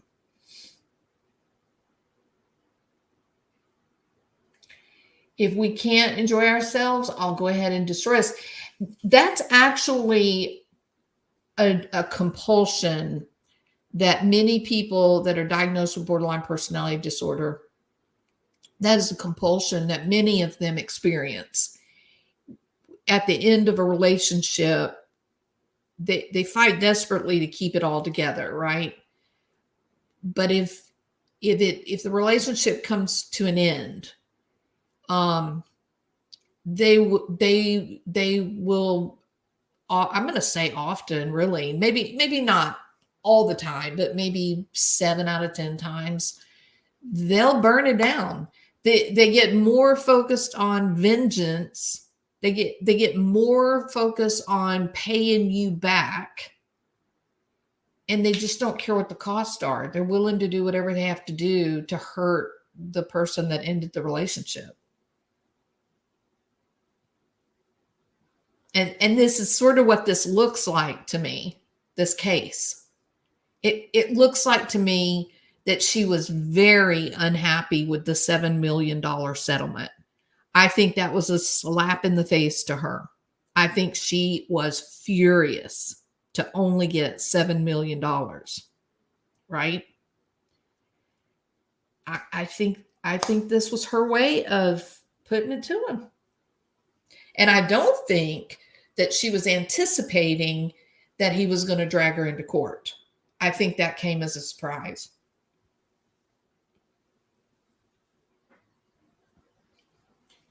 Why do you think Elon Musk paid the ACLU $500,000 on Amber Heard's behalf?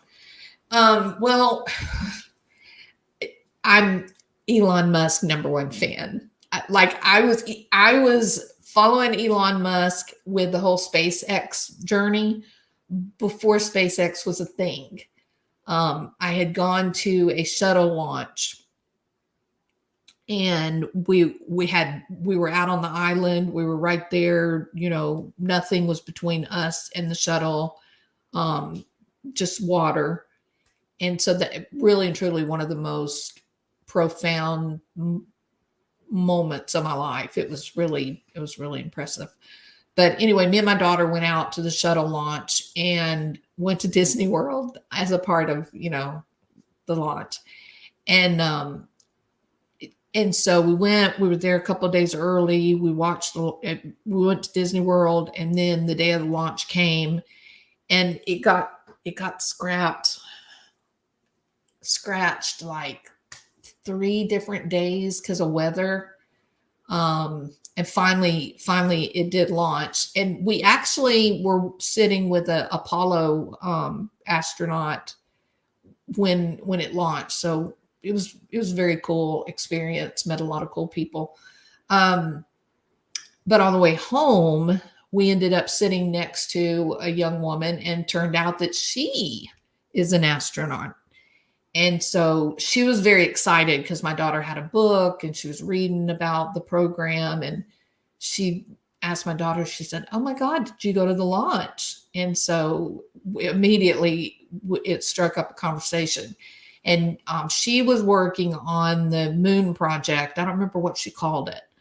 And so she told us that the plan, and this was back years and years ago, the plan was that they would build a station on the moon that would so the space station now would be used like an airport, and the all of the shuttles would have docking bays where they would like park, and they would no longer re-enter the Earth's atmosphere. There would be no taking off and landing because it was destroying the fleet of shuttles.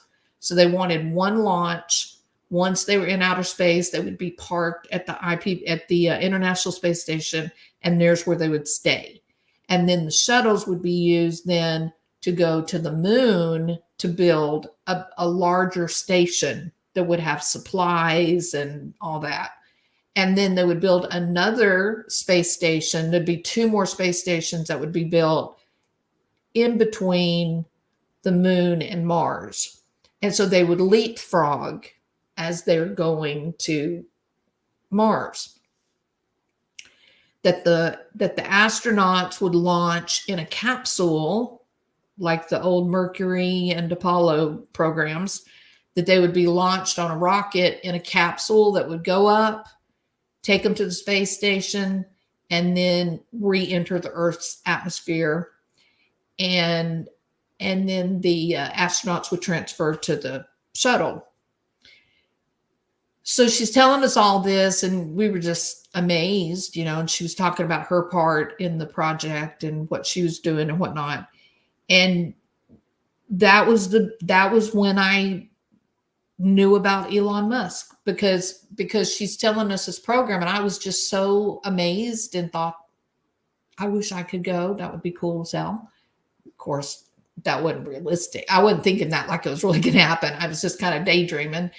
And so I looked it up to see if there was anything online about what she had been telling us and if there'd been progress made.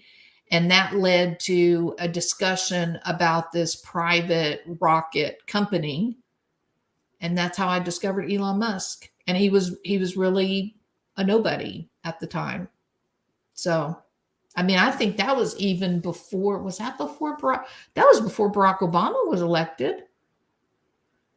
So, yeah. So I'm Elon Musk's number one fan, perhaps. And I think Elon is an amazing genius. And I think he's socially very uncomfortable.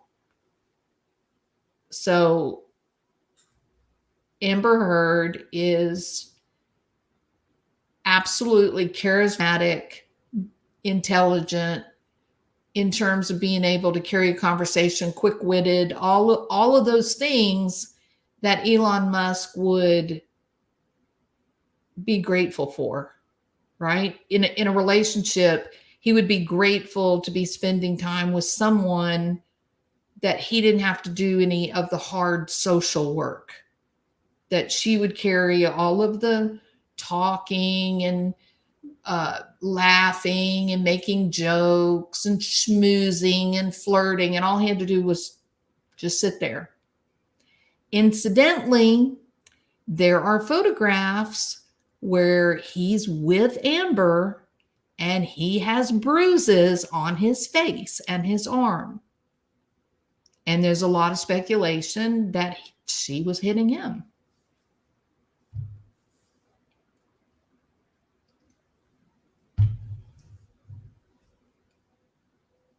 I don't either, Sassy. It's disgusting and horrific.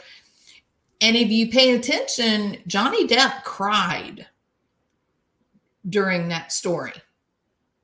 Now, did he cry because it was true and he felt guilt, shame, probably shame? Or did he cry because Amber was so distraught making up something and she had the ability to tell such a lie? I don't know. There's a lot of things about it that are a little uncomfortable for me. But to me, he had more tears than she did. But I don't necessarily need tears to believe that she would. To me, she just looked like she was panicking. She looked like to me that she was having anxious distress. And there's not anything wrong with that. You don't have to cry to be having an emotional, reaction. And frankly, the story she's telling was quite violent. So wouldn't anxiety or panic probably be an appropriate emotion? More so maybe even than grief, right? So I thought it was very curious after the story. It was gut-wrenching, right? But I did think it was very interesting when her attorney said, how did you feel, blah, blah, blah, when she went back upstairs after this horrific, gruesome attack. And then she goes back upstairs to take the sleeping pills to go to sleep. And her attorney says, how do you feel? And she said, it hurt her feelings. What? What? It hurt your feelings? And then she said, were you bleeding? Like, were you, it's a violent, gruesome description. It was a nightmare. And she said, what about blood, or were you bleeding, or something like that? And in a very curious way, she says, well, I wasn't really thinking about that. Wait a minute. You were just brutalized in the worst imaginable way. So you're not, you said you wondered if it was a broken bottle. Weren't you like medically concerned? Or wasn't there like horrible pain? Like what, why wouldn't you get help for yourself? You had a nurse. Why didn't you call the nurse? And it's not my it's not our job to say what she should have done or what would have been the right thing to done. But because look, can we be honest? What she described, there are no rules for how to respond. It's the worst of the worst, right? So there's really no right way or wrong way to respond. But what really threw me off was how unusual. What do you mean? Well, I wasn't really thinking about that. I was just thinking I was heartbroken.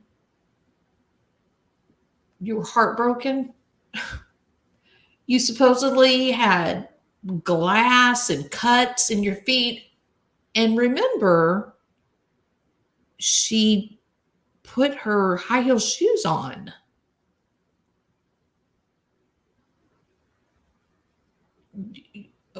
What do you mean you're not thinking about it? It's just a strange, strange. So I got two more points to make, and then I'm going to call it a night. And you guys are awesome. And you know, I really like so much these difficult circumstances. These are the kinds of things that I like to think about. You know, there are some situations where an answer is easy, right? It's like these ethical dilemmas that people put out, right? Those are the things that really push your development. They really challenge you to kind of expand, well, to identify your biases, but also to sort of expand your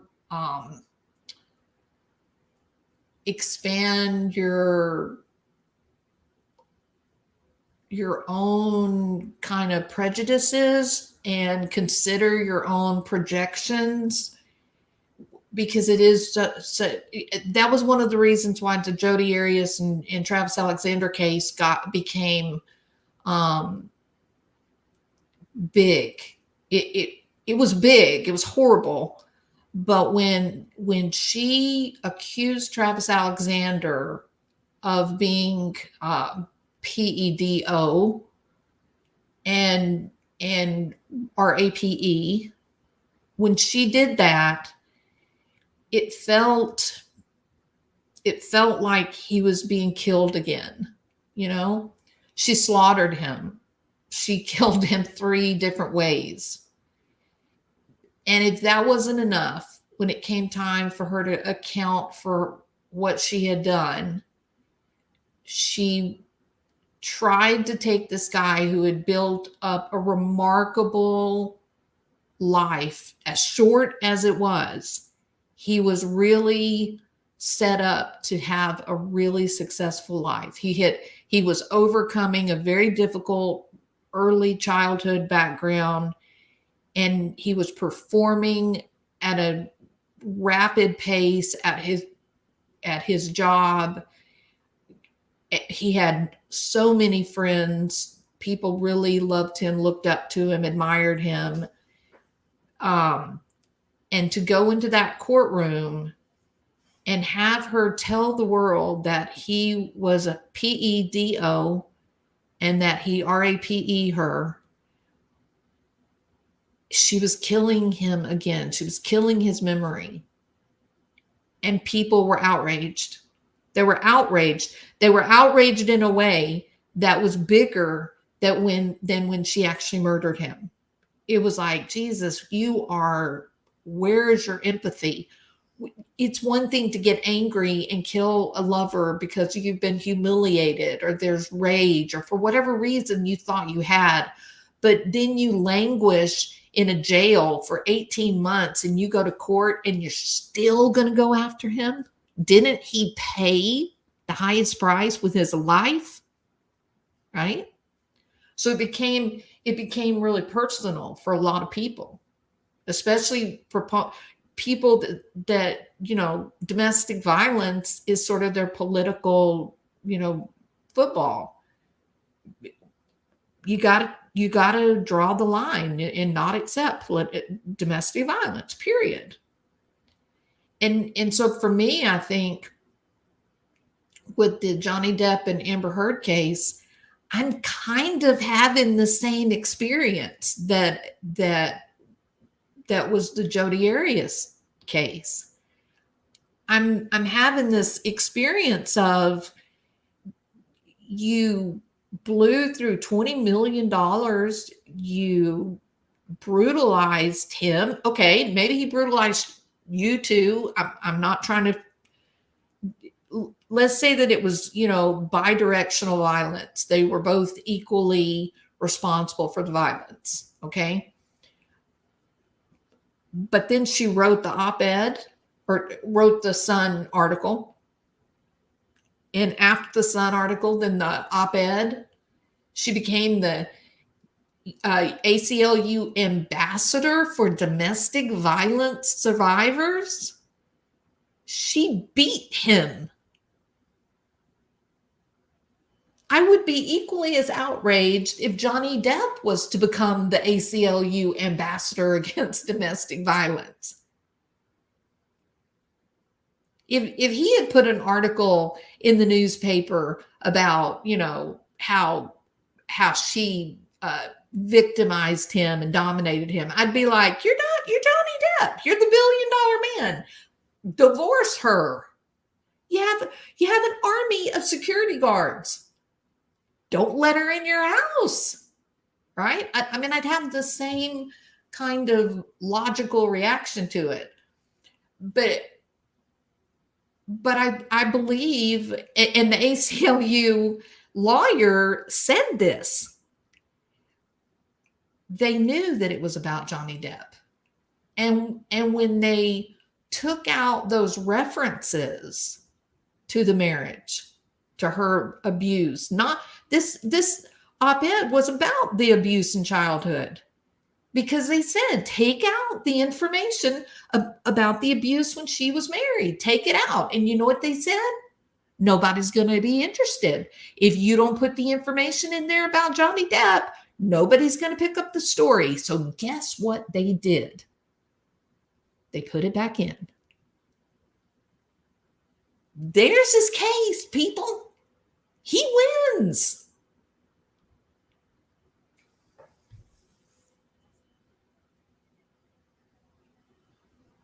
She was pissed off. He wanted a divorce. He told her, I'm not fighting with you. I'm not arguing with you. I'm not going to sit here and let you hit me, and I don't want to hit you. This is not a good relationship. He says that to her. It's not a good relationship. This is not working. He wanted out. And he wanted out so badly that he left and went to Europe.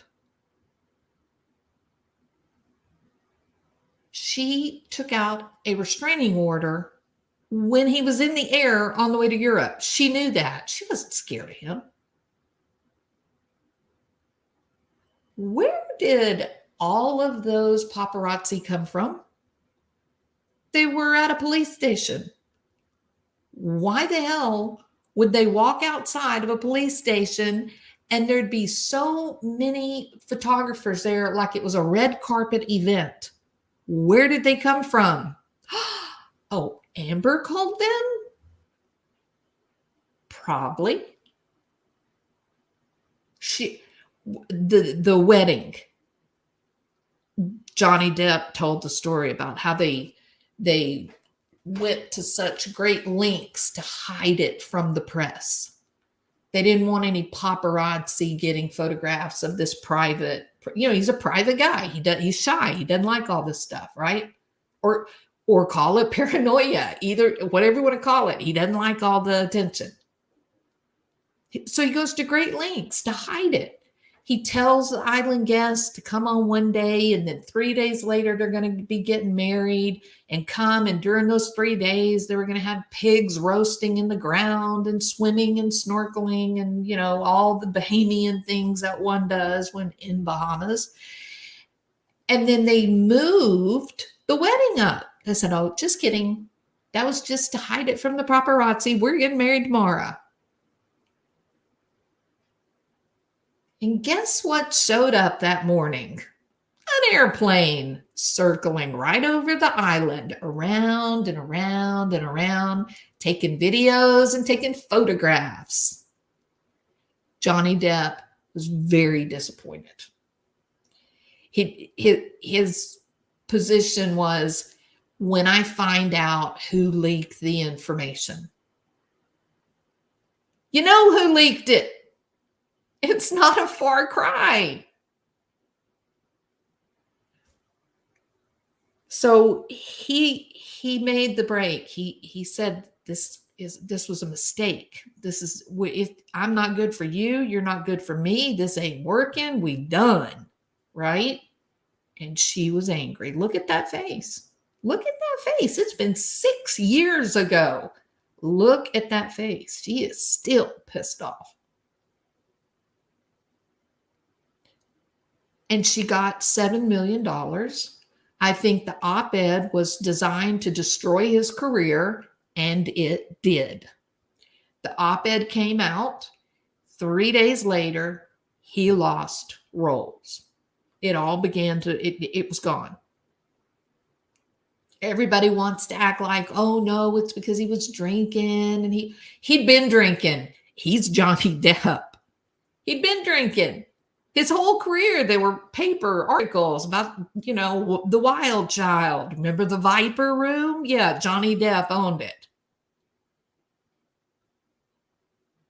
No, he's the $1 million man. You put Johnny Depp in a movie, it's gonna sell. She wanted to destroy his career, and at that time, that was the big Me Too and the creepy Hollywood producer, and there was just zero tolerance. I mean, they fired people like big name news people like Dan Rather. Dan Rather wasn't Me Too though. He got caught lying, I think, about something in Afghanistan maybe, but there were some big name. Roger Ailes got accused of the whole Me Too stuff, and there was zero tolerance. If you got an accusation against you, you were done. There was no opportunity to prove your innocence. And that's a weird, phrase, but there was no opportunity for that. If somebody made that accusation, you were just out. You were just done. He didn't have a chance in hell. Once she put that op-ed out there and became this big, important, ambassador to the ACLU, and she began to talk like Elizabeth Holmes.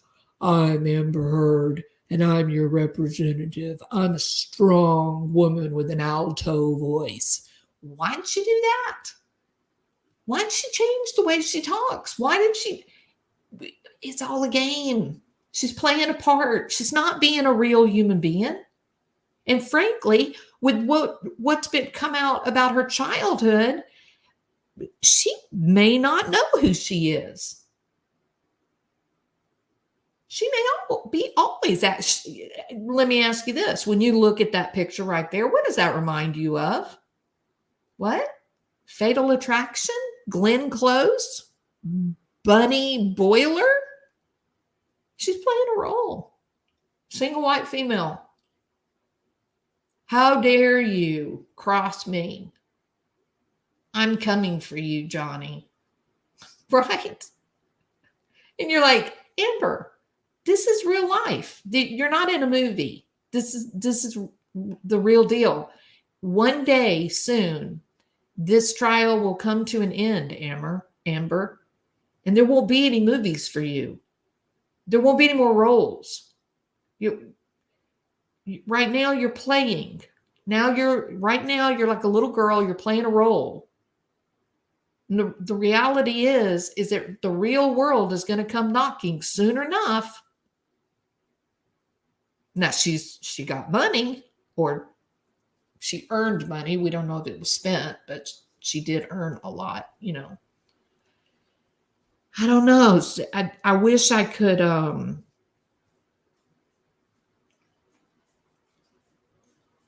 I have a great deal of respect for Dr. John looking through his description.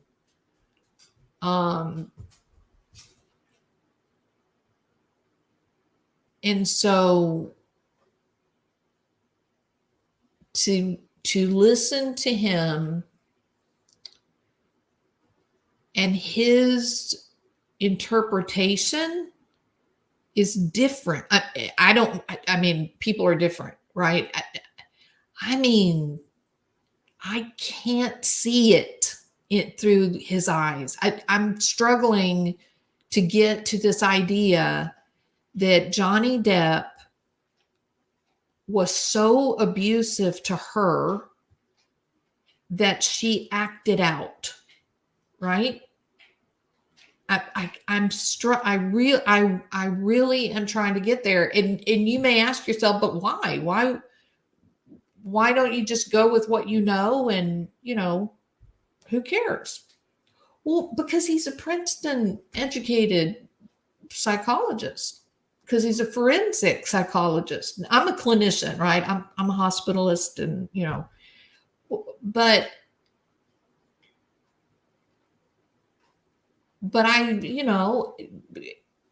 it's good to learn. I mean, I'm always in class. I've always got some kind of class I'm taking. I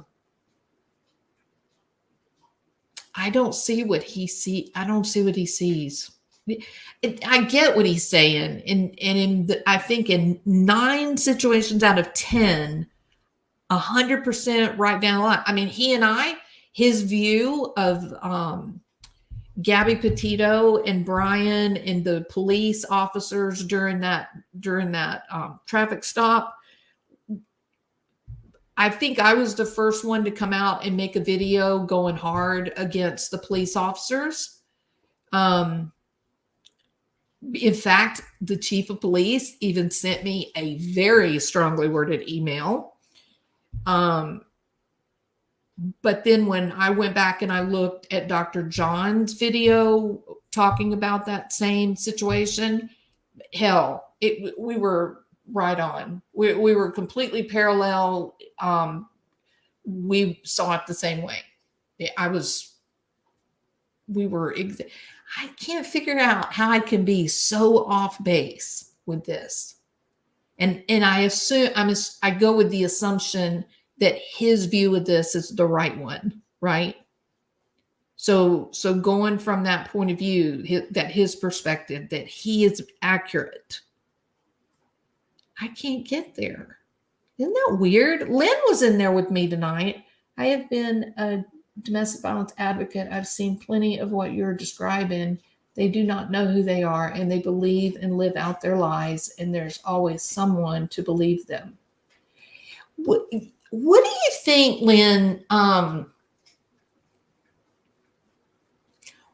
Why do you think that we're having such a hard time seeing Johnny Depp as the primary aggressor? I'll tell you this too. I do a lot. I've trained in that whole geriatric developmental stuff through geriatrics, and I agree that when you're aging, especially a male, not especially a male, women too, their challenge is just a little bit different than male, but you're aging and your hormones change, and so there's that drive to remain hormonally dominant, gender-wise dominant. So if you're a male, remaining masculine, female, remaining feminine. but you're changing hormones or kind of reducing some of that secondary, sex characteristic stuff. And so that can be very difficult, right, to manage. As an older woman is losing her, let's call it sexual beauty. As an older woman is losing her sexual beauty, then her daughter is just coming into her sexual beauty, and that can be a real difficult thing for an older woman. And the same kind of thing with a man who may have been kind of a man's man, where he was masculine and kind of enjoyed that masculine role. And no, I'm not talking about toxicity. I mean, just being a strong male figure, protective, and,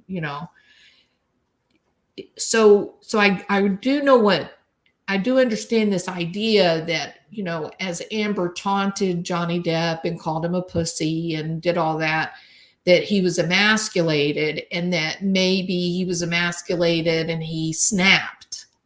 He got angry and he snapped and he took it out on her. Oh, you think I'm a pussy? I'll show you how bad of a pussy I am, and then beat her down, right?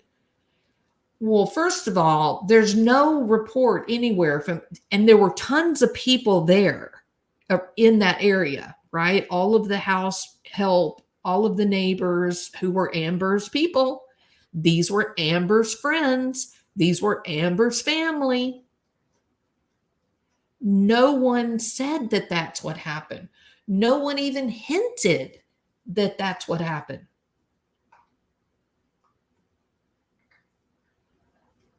It's, I just feel like I'm missing something, Let me see what Lynn said. And the reason I'm kind of targeting Lynn here is just because we were both in the same live earlier. He is old school and believes because she is smaller,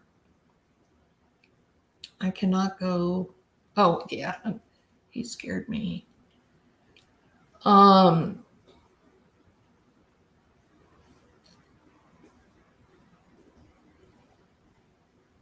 Scammer turd.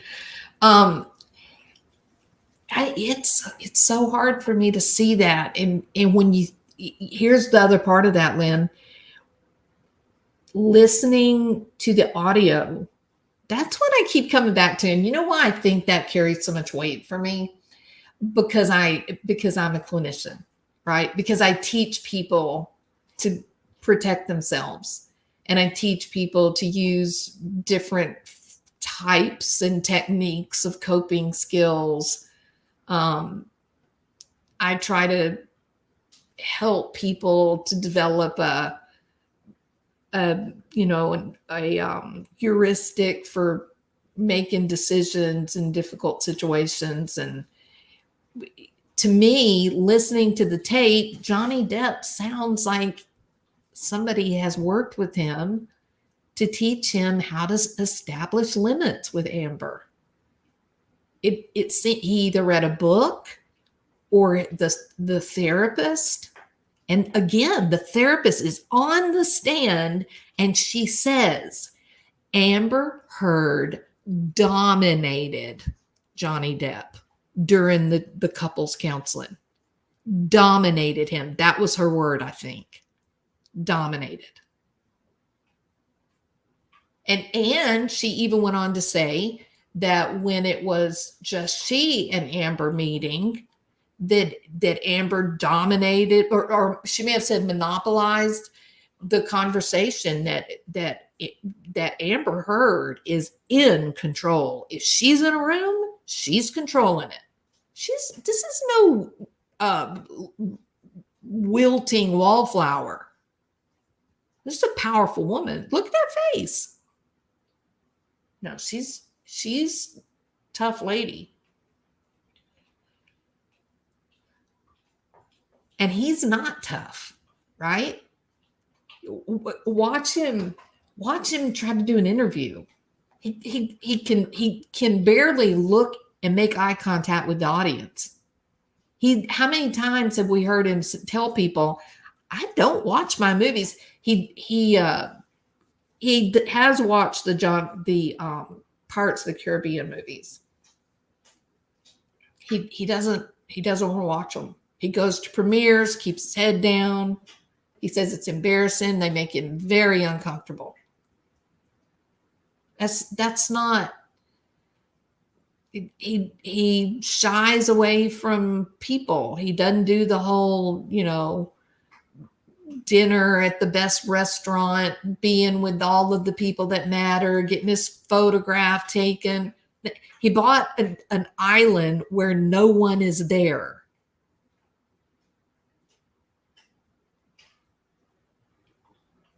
By her own words on the stand, she will not back down. She emphasized it a number of times in her testimony. And that's a little bit chilling, right, Christine? Or Kristen? That's chilling when you consider the amount of damage that each one received. It's chilling that you wouldn't back down at some point. At what point do you say, okay, this is crazy. This is not working. This is a dangerous situation. We need to get out of this. Well, Johnny Depp said it. He was recorded telling her this isn't working. We're not doing this anymore. It's not working. And her response, we just got to fight, Johnny. You just got to let us fight. It's the weirdest thing. I know what it looks like, right? Like I know what the DSM-5 is very well, and I know what it looks like. What I'm struggling with tonight, I'm trying to understand what I'm not seeing.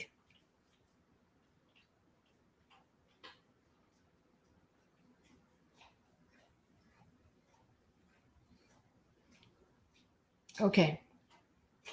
You guys are awesome. You know that? It is nearly 2 a.m. I only stay out until the wee hours of the morning with the very best people. Okay? Critters, you need to go to bed, girl. What are you doing up so late? Speaking of which, did you guys get a tornado?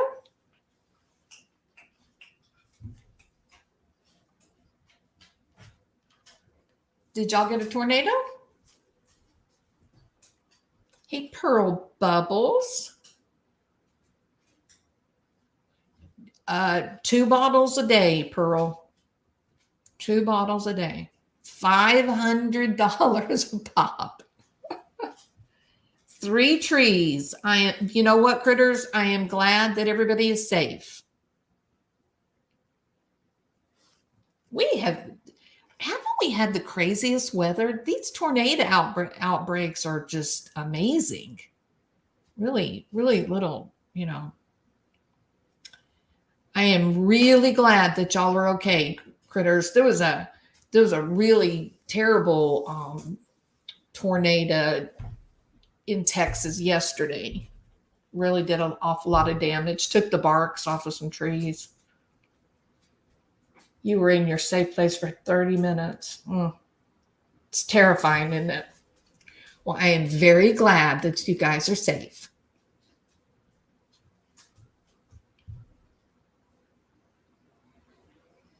Every prior woman and person connected with Johnny only speaks of a good man and father. Only until Heard comes in does abuse become a topic.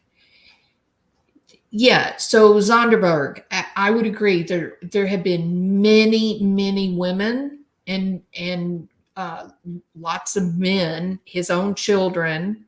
Lots of people have come out and been very vocal about Johnny Depp. Some of these women have said he is literally the kindest and most gracious and generous person they had ever known. That's pretty firm endorsement, right? Now, it did come to my attention. I didn't know about this.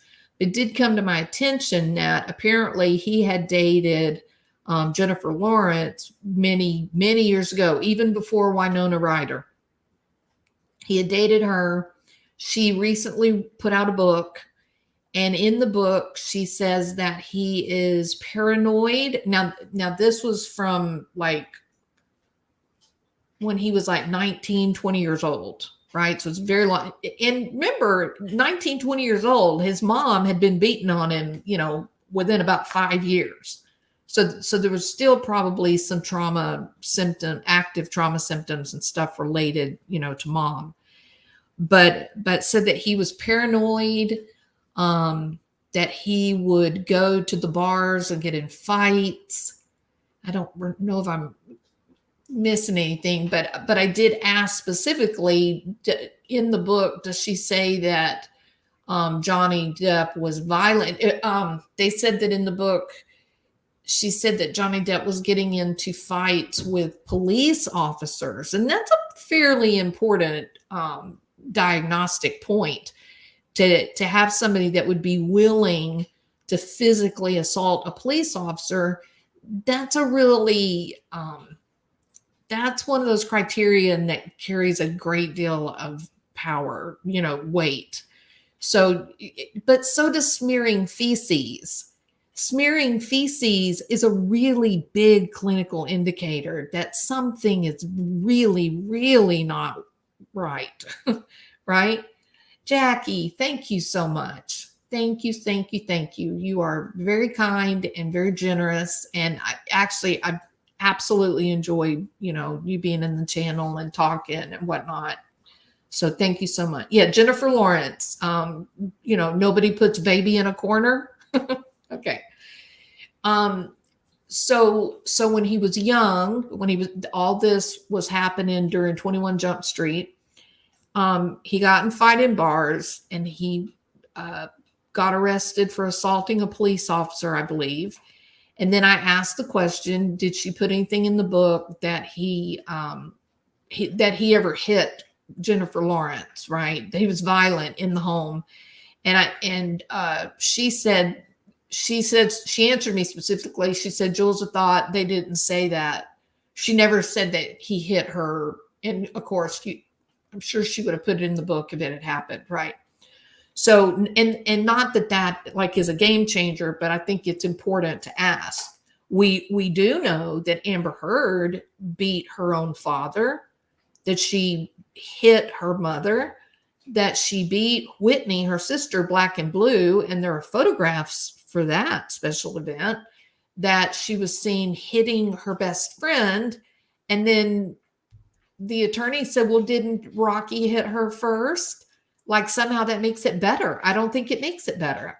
I think it's violent. Both of them did it. So there was that one book. They didn't really call him violent. Jennifer Lawrence didn't actually say he was violent, but said that he was pretty chaotic, paranoid, drinking, and then fighting with men in the bars. So that's not exactly the same thing as being a RAPIST with a glass bottle of whiskey. You know what I mean? That's pretty far leap, right? And granted, he was a young kid at the time, and oh, am I saying it wrong? Jennifer Gray. Thank you, Mark. Oh my gosh, my poor brain. Jennifer Gray. Thank you. I need you guys to be my editors. Thank you. Okay. I feel foolish. Thank you so much for correcting me. So a lot can happen. There's a lot of changes in maturity and experiences that can make you maladaptive from being 19 years old to being, what is he, 57, 58, something like that.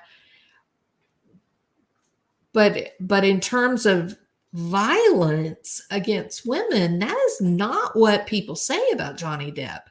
They say the exact opposite, that, he uses this, he talks like he's, 18th century Shakespeare actor, a thespian, even on some of his social stuff, he said he describes himself as an occasional thespian. So, it's just weird. I can't get my brain to get there. And I know, yes, drugs, alcoholism generally equal chaos and violence. I get it. How many times have you guys heard me get on my soapbox about how much I hate alcohol? That selling it in the pharmacy and in every grocery store is really almost like a joke when you consider that, you know, you can't get a Tylenol 3 for a toothache anymore, but you can certainly go and buy enough alcohol to kill yourself with, right? There's only one kind of actual drug withdrawal that will kill you, where the withdrawals themselves can actually end your life. And what's that withdrawal from?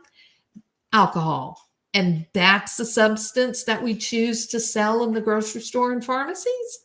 So I don't gloss over the alcohol problem. The reason I'm against alcohol, because it's a destroyer. It's an equal opportunity destroyer.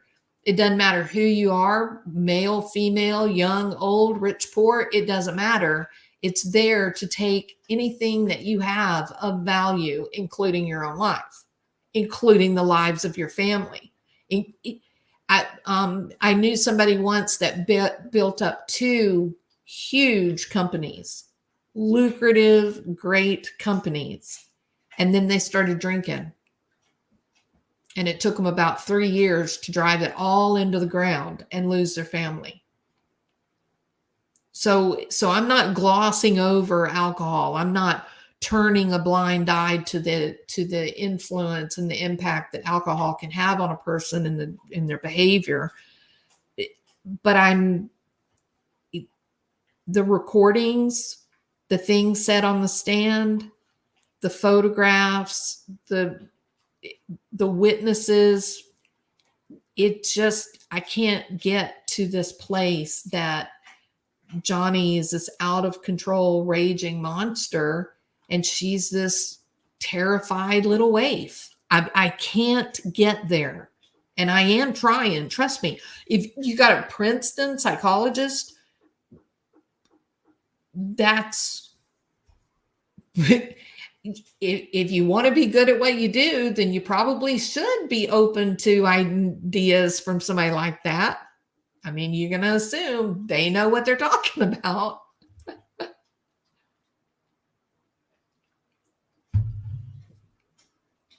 And it's entirely possible that this is about maybe I'm struggling because of the audio tapes where he legitimately, to me, sounds like someone who has been in therapy and developing strategies for managing the fighting, and he's doing everything he can to set the boundaries, and it's not working. That's what it sounds like to me. And it's very difficult for people to go into therapy. They go into therapy with a bad habit, a maladaptive set of behaviors. And so then you work with them and help them develop a new behavior that can help or potentially help. And then you have to figure out how to actually implement the plan. And that's the real judge. That's hard to do. As long as you're just brainstorming and then planning, it's kind of all kind of, fantasy kind of stuff. But then it gets real when you actually literally have to change your ingrained responses, your habits. It's a very difficult thing to do. So when I hear somebody like was what on those tapes saying, no, I'm not staying. You hit me. I'm leaving now. And then the girl is going, oh yeah, just be a coward. Run. You're a coward. He's like, no, I'm not a coward. I don't want to beat on each other. I don't want to fight with you. I don't want you to hit me. I don't want to call you names. I don't want you calling me names. We need to get away from each other. I don't know, frankly, truly, I don't know what else. I don't know what more he could have done. And it was clear that she wanted to fight. I'm talking about in the recordings. It's very strange. It's very strange. He was married to a person named Lori Allison in 1983 to 85. Does anybody know anything about her, Mystic?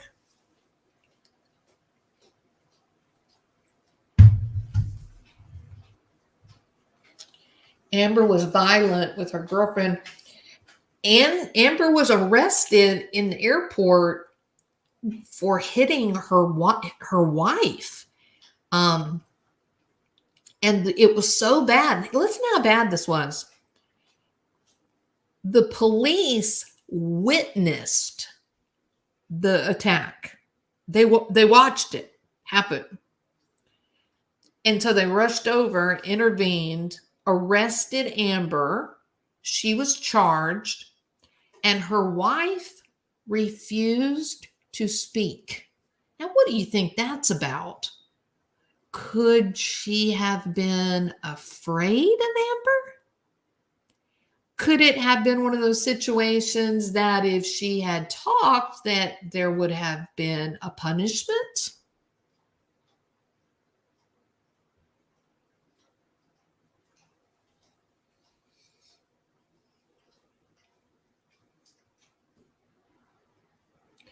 Lori Ann was the sister of the bassist in a band that Depp played in. And on December the 20th, 1983, they tied the knot on South Florida, in South Florida, when Depp was 20 and Lori was 25. She became Lori Depp, a name she keeps to this day.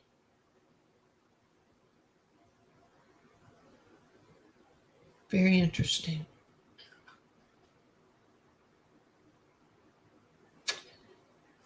Yeah, and I look, try to imagine this. If he really is innocent of this accusation that, he's been her tormentor, her monster. He didn't do these things, that she attacked him. But she was on mushrooms and MDMA, and she was the one painting the walls. That the prosecution put out a press release after court the other day, and they basically said, "Hey guys, get ready, because when we come back from this break, it's going to get real for Amber Heard."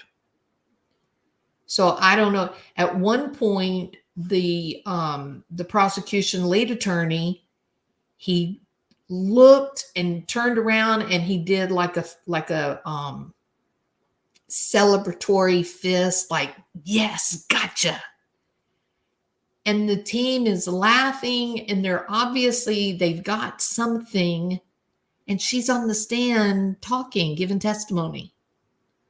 So she said something that they obviously have some kind of evidence that proves it's a lie. It was very interesting dynamics.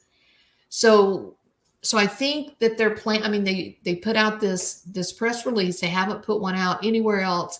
Then they put this one out, which was basically saying it's, game on, right? And so all we can do is wait to see what's going to happen. But they clearly believe that they have some kind of rebuttal witness, some kind of evidence, something that's going to reveal that Amber Heard lied on that stand when she talked about that RAPE with the bottle. If it gets revealed that didn't happen, do you know what that jury is going to think? It's, I don't know. We'll see. But look,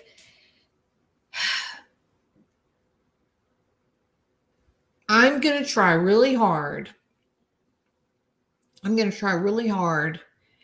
to when these things, when we're talking about these things or and putting these things up and whatnot, I'm going to try really hard to kind of give two perspectives, trying to look at Johnny Depp as the primary aggressor and Amber being a victim, and then also Amber being the primary aggressor and Johnny Depp being the victim. So I'm going to try to do that to try to, try to figure out if I'm overlooking something important, right? So I will be back tomorrow, Saturday, and we are going to go through her testimony on the stand. Okay. Would have done it tonight, but I wanted to kind of talk a little bit about this and explain where my, thoughts are right now. Cause I don't want to get it wrong. I want to keep an open mind.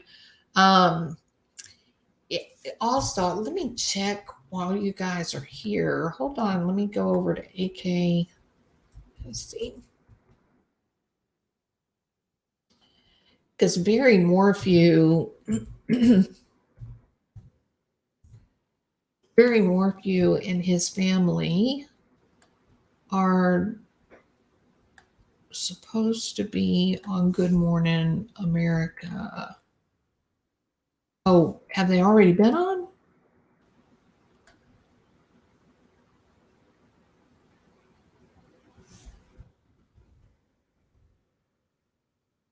Yes, they were already on. Actually, it's online and it looks like you'll be able to see it. Hold on. Those girls are so beautiful. Oh, he looks bad. Man. Okay, let me give you the link if y'all want to go look at it.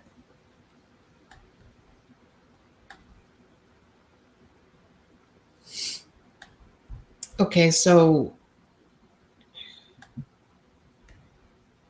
here's the link. Let's paste. Here's the link to the Good Morning America interview with Barry Morphew and his two daughters. If you can't click that, you can go to the YouTube channel AK Rocks, AKROX. Go to his community page, and he has the link at the very top of his community page, and it'll take you right to the interview. So I have not watched it. As soon as I get in bed, I'm going to watch it. I guess I'll probably have a little comment about it. I'm not talking anymore about it. I'm going to, my view on Barry Morphew is that they dropped the charges. And at that point, he goes back to being a citizen. And I'm not gonna speculate and talk about him. If they arrest him again, if they recharge him, then I'll consider that appropriate for commentary at that point. But at this point, I'm done talking about it. It makes me sad. It's another situation where you've got a person allegedly experiencing domestic violence, in her words, her text messages. It looked like domestic violence, and now she's gone and nobody knows where she is. But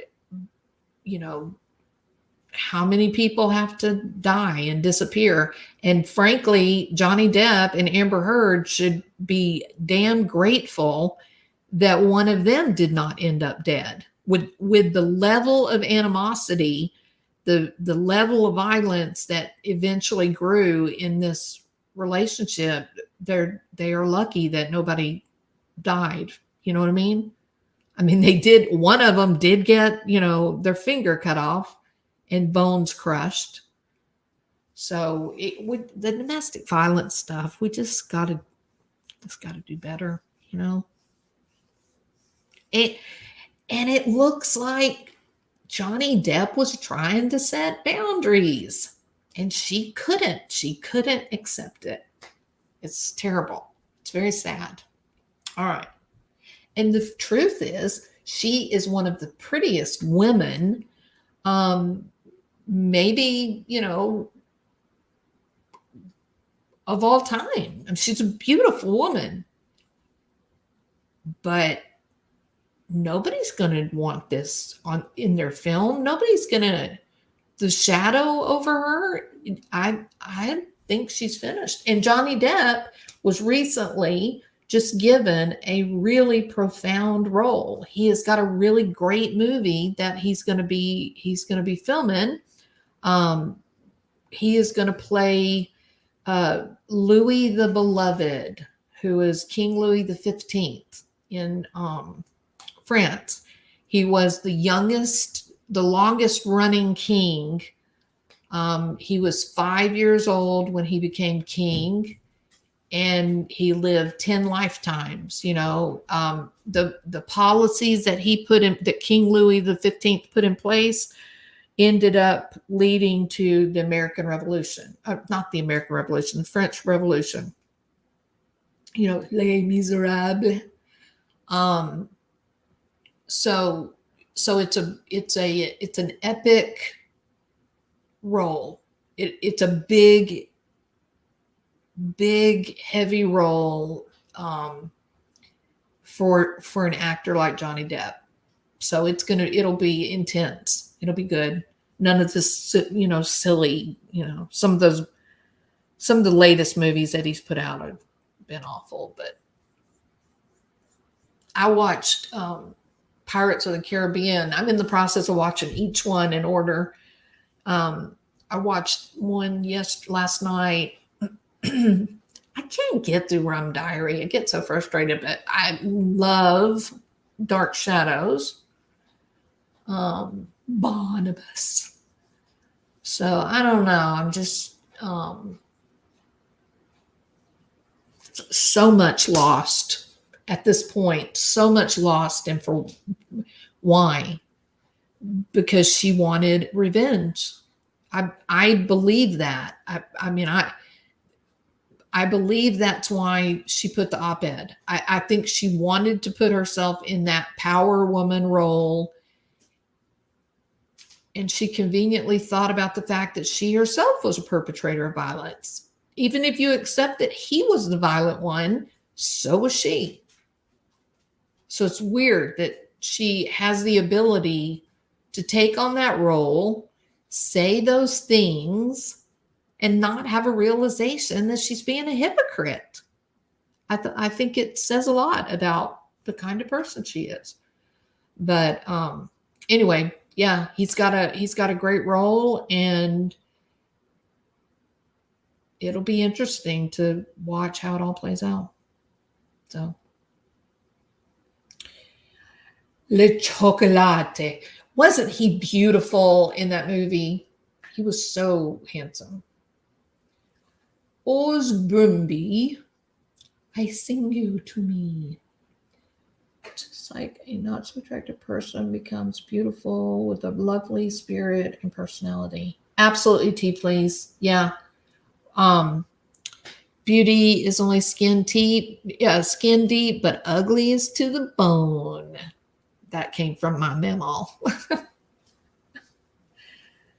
Some of the old people logic or wisdom.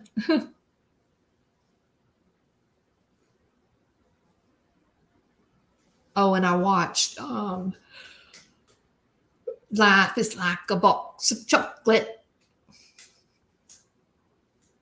Amber Heard had never been held accountable. She thinks she can get away with it. Laura, with histrionic personality disorder, that's actually at the foundation of the disorder. People that develop histrionic personality disorder typically grow up in a way that they're never really held accountable for their behavior. They're almost living like this princess role, where nobody will tell them they're wrong, and they don't get any kind of consequences for doing something they shouldn't do. And there's not any real limitations or requirements like chores and things like that. And so they grow up in a way that they had this illusion that the world is a gentle and fun place that's there just for them. And you and I know that's not realistic. Life has wonderful days and life has very difficult days. Sometimes bad things happen and sometimes great things happen. The goal is not to only live during the good days and then just ignore and try to get past the bad days as quickly as possible. Because if you do that, you lose half your life. The goal becomes a choice for happiness, regardless of whether something bad happens or not. Something bad happens, you look for acceptance that it did happen and you wish that it hadn't happened. But in spite of the bad thing, you still have the right to declare your happiness. You still have that right to get healthy and heal from whatever happened as quickly as possible and move forward, because this isn't a dress rehearsal. We're here for just one time. We need to make it count, right? So people with histrionic personality disorder, they're in complete shock when someone sets some limits. They don't know what to do about it. The feeling of an uncomfortable emotion is so upsetting to them that they panic. They don't know what to do with it. So yeah. So it's interesting that you said that, because that is actually at the heart of histrionic personality disorder. The same way with borderline personality disorder, there's an intense fear of abandonment. That's sort of the whole driving force behind the condition. The driving force with the histrionic is, don't hold me accountable. Don't set limits on me. I'm fragile. Please shelter me. And then when they're not, sheltered or treated like a China doll, then they panic. They don't know what to do. All right. We need to call an end to this, right? I almost feel like it's a happy trails to you until we meet again. They play that in the honky tonks in Texas. When it's time to turn out the lights, party's over, they play happy trails to you. Ba-boom, ba-boom, ba-boom, ba-boom, ba. All right. I'm done. Okay. Happy Mother's Day, Teresa. Happy Mother's Day, critters. Everybody, all of you wonderful people with children, happy birthday. Happy Mother's Day. All right. But I'll be back tomorrow. Okay. All right. See you later. Keep an open mind. That's what we're going to try to do through the rest of this thing. We're going to keep an open mind. See you later. Bye.